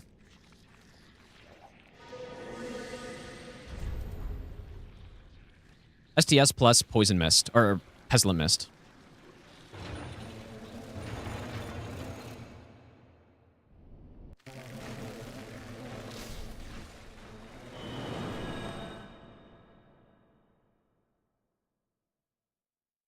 Yeah, and then for Sage, I do +3 with Pestilent, with Poison Spores as well. Works out pretty nicely.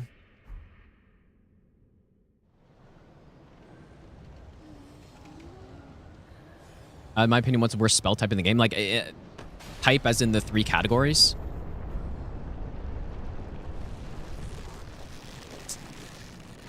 I don't know. It depends what you're trying to do.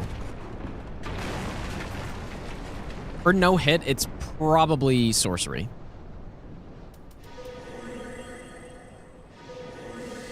But they, most of them have their weaknesses and their strengths. Sorcery's strength is that, Crystal Soul Spear does a shit ton of damage, which is really good.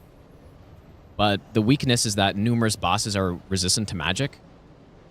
Whereas you have Miracles where you basically have a strong damage type against every boss, but then you don't have nearly as powerful range. Then you also have the best damage type in the game. So... Okay, so we need Great Soul Dregs, and we also need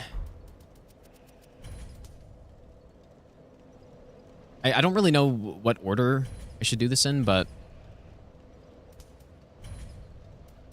we need this, and we need this, and then we need to swap or carrying greatsword. Or not carrying greatsword, the soul greatsword.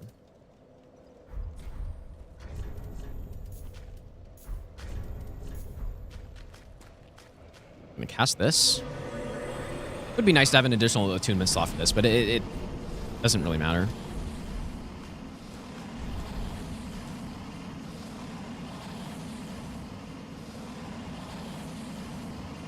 Too many spell slots gets kind of confusing at a certain point.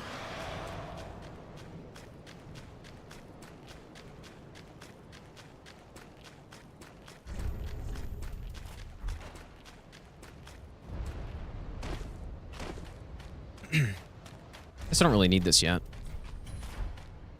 Okay. Good old grave tender, dude. I should have gone to the bathroom before this.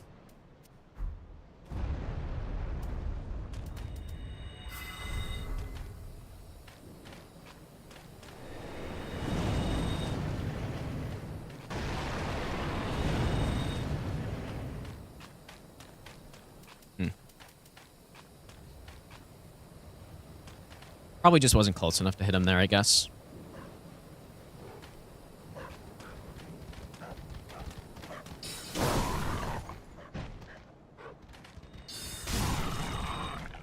Okay.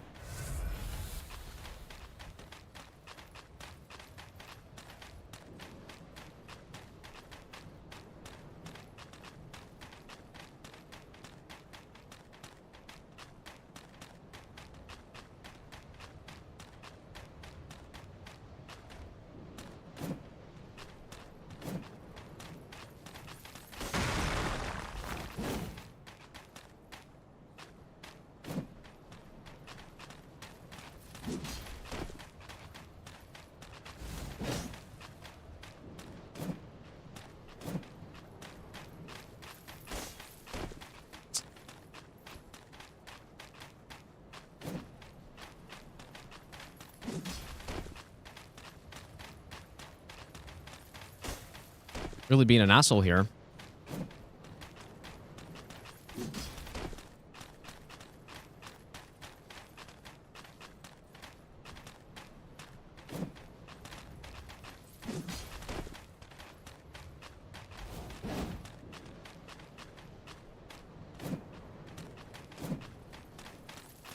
Holy shit, dude.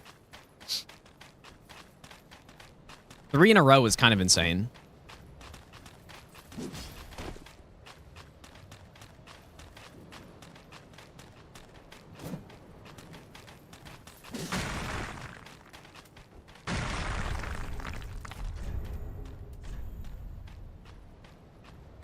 Wait, am I supposed to have Magic Clutch on for this? Oh shit, dude. I guess I can always bone out if it goes wrong, but I don't actually know if I use it here.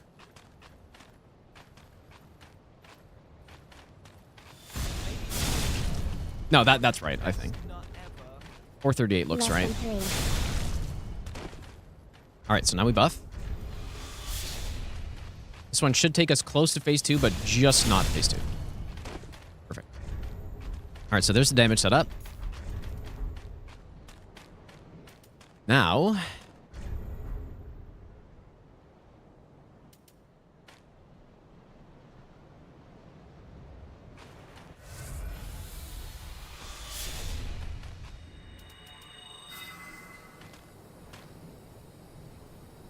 he's supposed to jump out when I do that.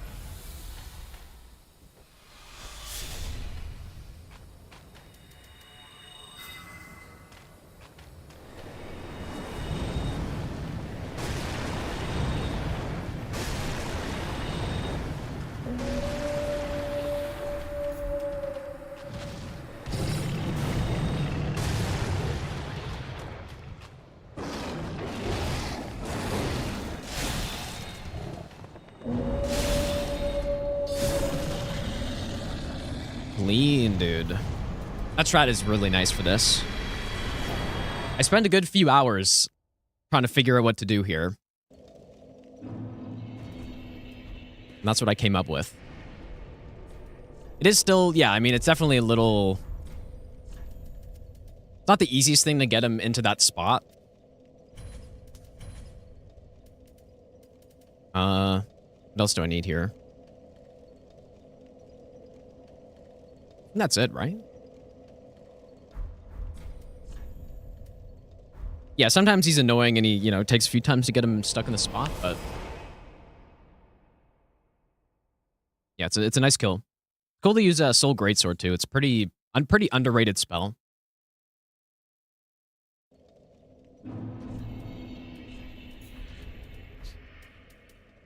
Why do I feel like I'm forgetting something here? I don't think so, though. Green Wolf, how's it going, dude? Yeah, I tested so many things for that kill. I really just couldn't figure out what to do there. But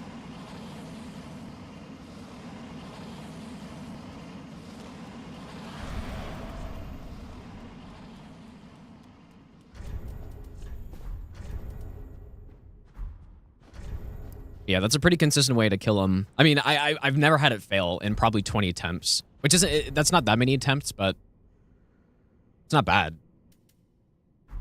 And then even if he gets close to me, if he blocks, for instance, and it takes an extra Soul Drakes to kill him, if he gets close, he just gets blasted by the Soul Mass or whatever. So, all right, probably the hardest boss on the run, I would say. I'm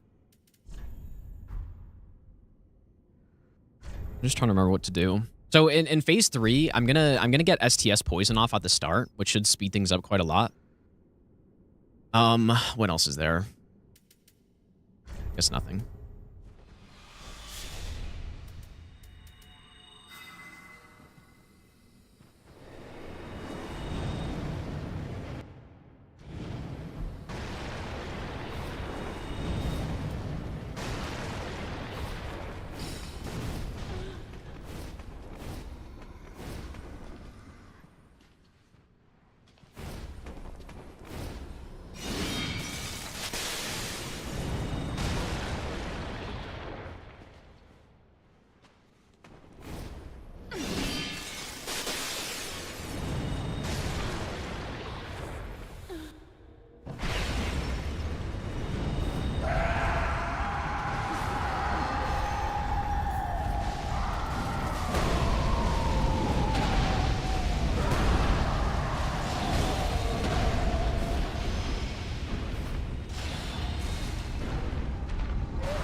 A little too far for lock on.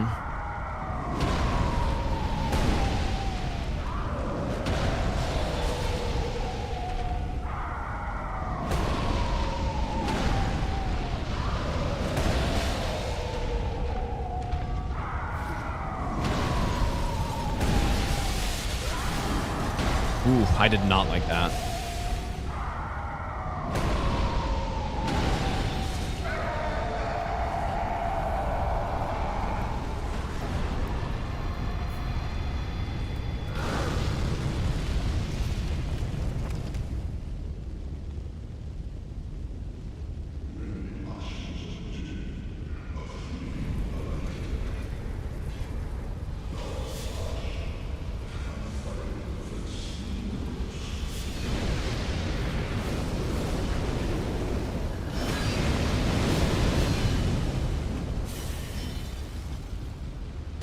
Ah, didn't get her.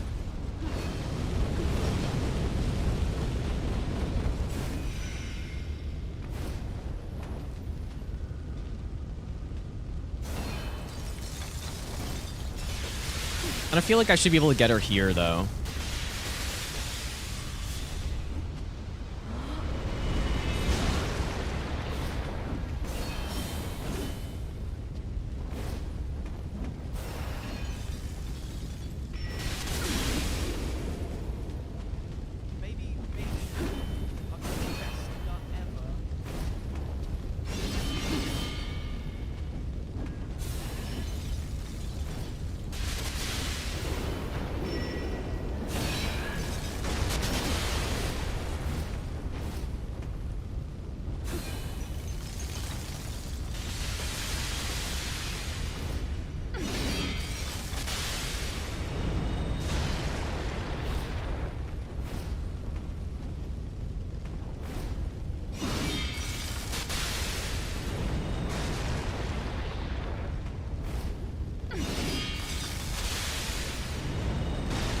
Wow, that was really good RNG right there. I think I just missed the poison because I was a little bit too close on that third cast or something.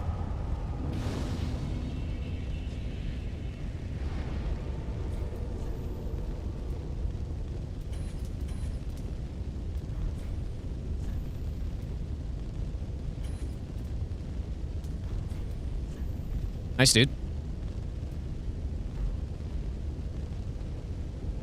Yeah, so I was saying Frieda's probably the hardest boss sorcery only, but she's not particularly harder to do with sorcery. It's just she's one of the hardest bosses to no hit in the base, like just in general. So just so happens that sorcery, she's also basically the hardest, I would say.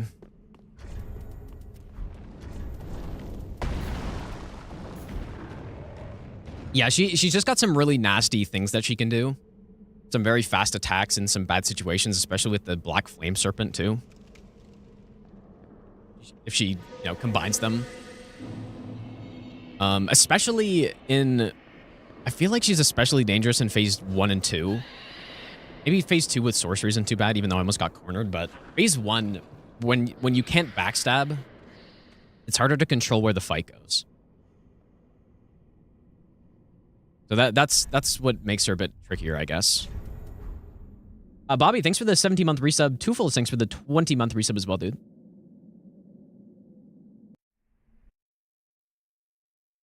What makes Friede better than other NPC fights? Well, she's not really an NPC fight. She can't Estus, she can't do normal rolls. She's not an NPC fight. I guess she's the same size though. But she has an actual moveset. And is an insanely good boss. No, I don't need a bathroom break anymore, dude. It's gone. No, I should be able to finish this run before I have to go to the bathroom, surely.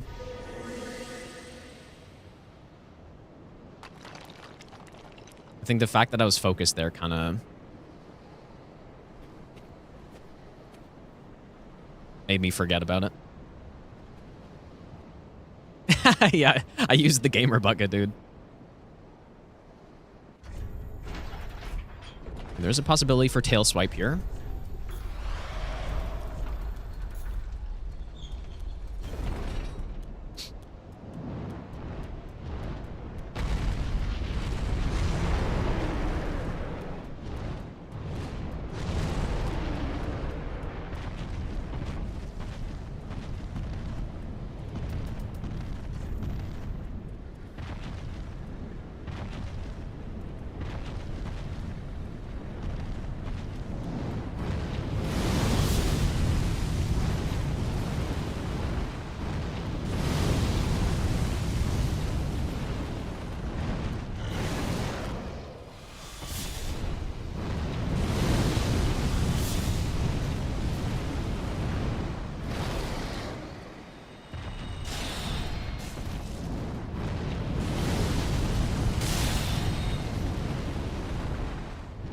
This strat takes me back to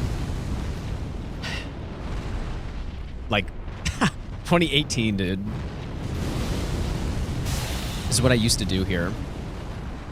Even with melee weapons, like when I did no upgrades and level 1 no upgrades, no hit, I did the same strat but with Frostbite. Actually works pretty well.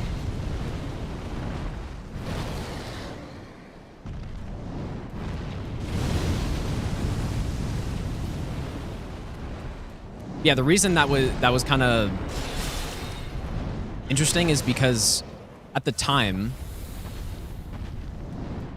people were doing the full run through and the actual Wyvern plunge, not the skip. And then one day I was like, oh, why don't I just try fighting him? It was actually much better.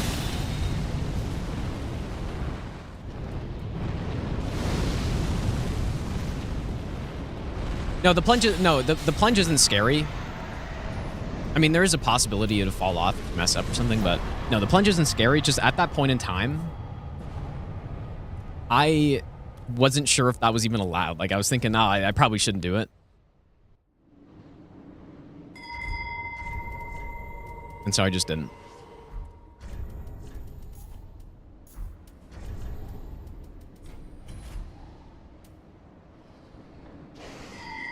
But on this run, I'm not taking criticals, I guess, right? So.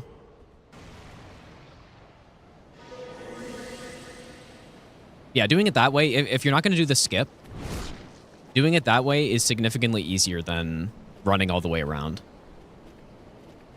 And it's actually not that slow.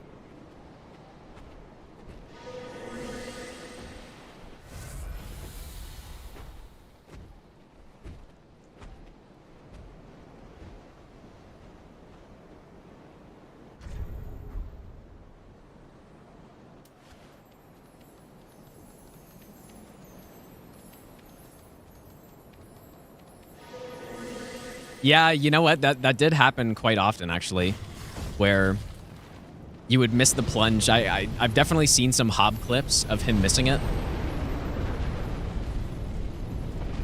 I definitely remember missing it as well when I was first doing my, I don't think I ever lost a run to it, but I remember going for baseline runs where I missed the plunge.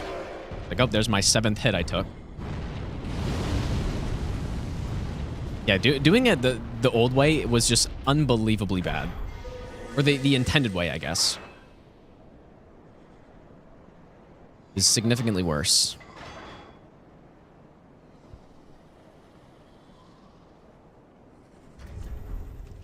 And then, yeah, the real difficulty of it, though, is having to fight the chain snake who's up there. Who's basically a mini boss, almost. And the hitboxes on that guy are pretty insane.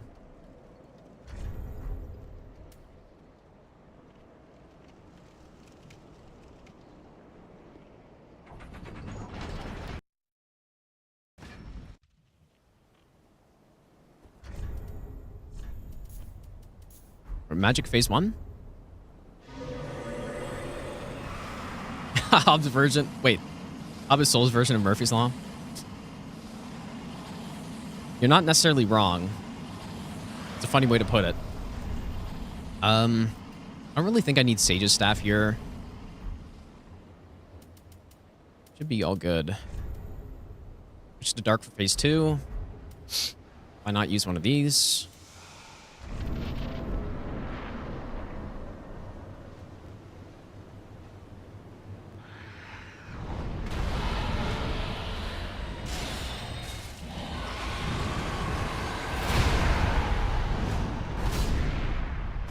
Please hit the head. Holy shit, dude. That was a little scary.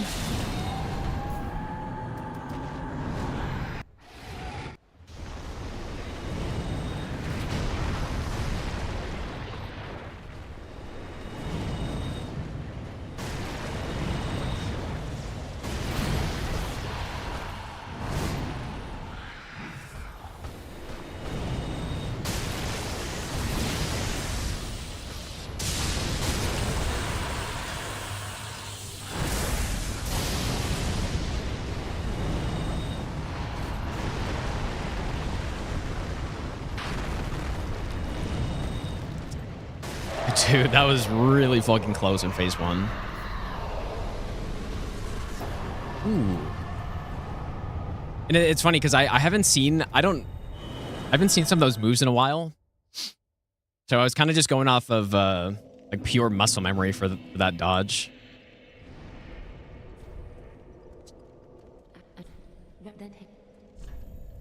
Yeah, it's because he did the follow-up and I just totally dodged the wrong spot. Like, you want to be in front of him, obviously. But I kind of went underneath him because he did that kind of rare follow-up. All right, ODK.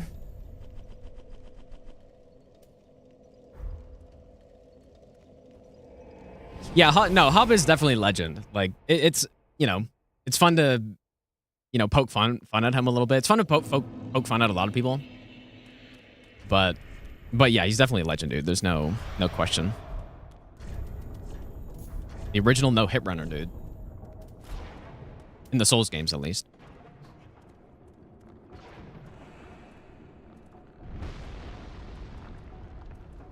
I'll just wait for this. No point in rushing now. 3 hours into the run, 2 In left. Elden Ring, do you prefer to have your flask bound to your quick slot or you D-pad down menu? I recently started binding them to the quick slot and it is so good. Wiser, thanks for the 500 bits, dude. Do I prefer flask bound to quick slot? Or do I D-pad down menu? No, definitely the quick slot.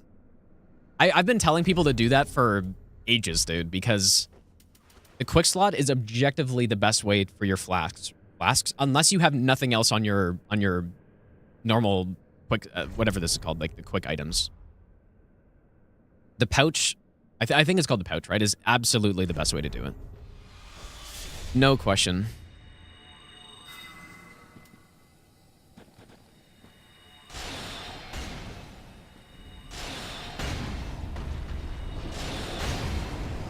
Or ODK.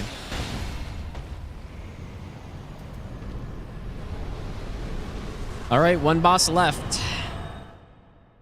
Yeah, get ready for the Great Wood hit, dude. Yeah. You never know, man.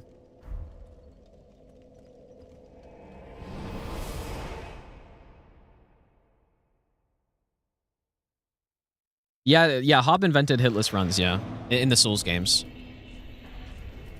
I'm sure people did hitless runs in other games as well, but yeah, it wasn't actually, I didn't start doing hitless runs from watching Hob because he streamed at times that I just couldn't watch, I think. I got introduced into no-hit runs from Faraz and Squilla, but obviously they took inspiration from him as well, so.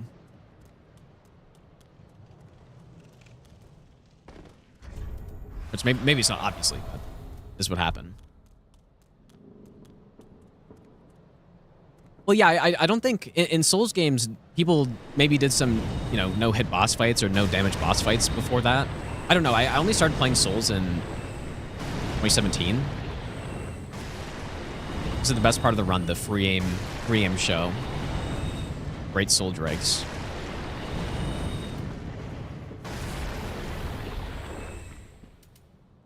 But yeah, I'm sure people did, you know, SL1. Like Lobos has been doing runs in the Souls games for ages, dude. But Hob was the first no-hit.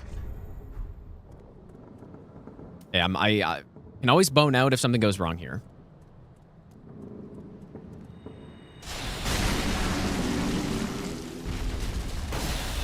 Which it did. I'm just not messing with this, dude. Not as the final boss.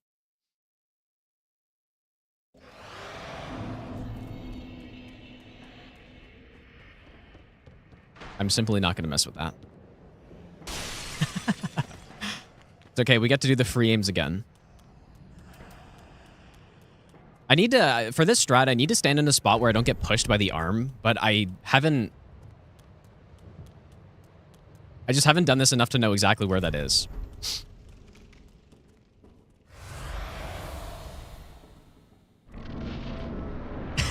Yeah, Hob God run level playing. To be fair, though, this is a little bit... Like, I am free-aiming everybody. Or free-aiming all the sacks and stuff. It's a little bit trickier.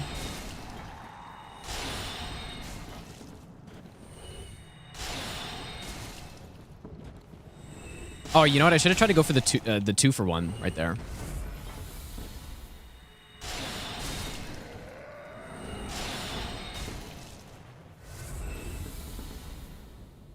Okay. Once again.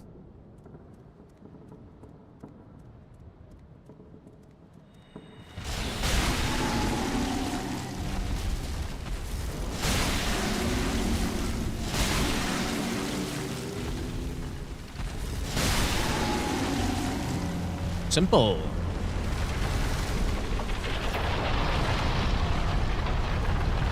All right, there it is, dude. First try. I wasn't thinking I was going to get this one first try. I just wanted to do a baseline run, but the thing is, we spent enough time routing where the strats were all really good. And that paid off, clearly, right? The Oceiros strat was really good. Sage strat, Deacon strat, all... Grave Tender especially. That was probably the thing I spent the most time on. But yeah, just over 3 hours in game time. That's basically what I thought it would be.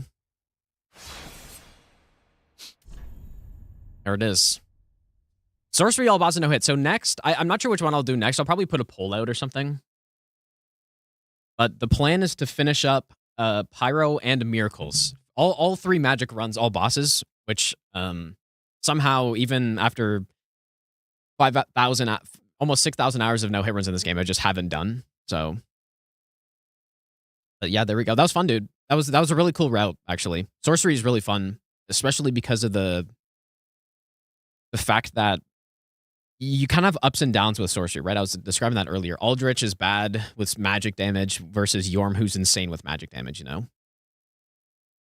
So you have the good contrast. It makes it more interesting than just something being good on literally everything.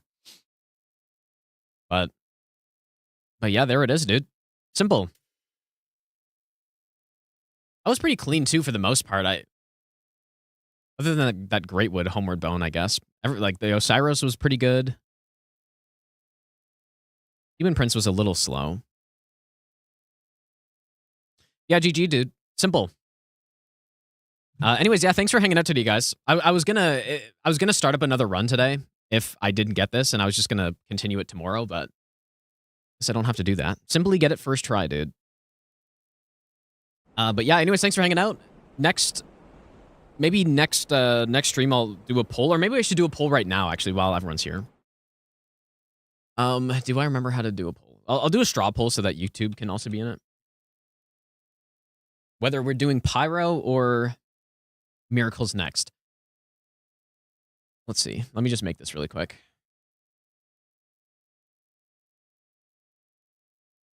Pyro, Miracles.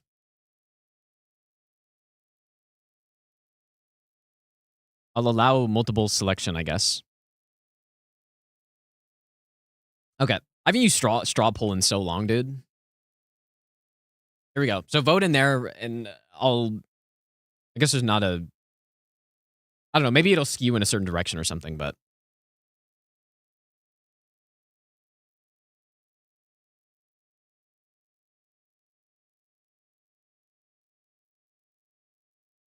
So I think I broke my chat somehow. But I posted the link, right? Oh, yeah, I did. Okay. Yeah, I guess you could vote both, I suppose. Holy shit, it's really close, man. Okay, let me pull this out. That's insane how close this is.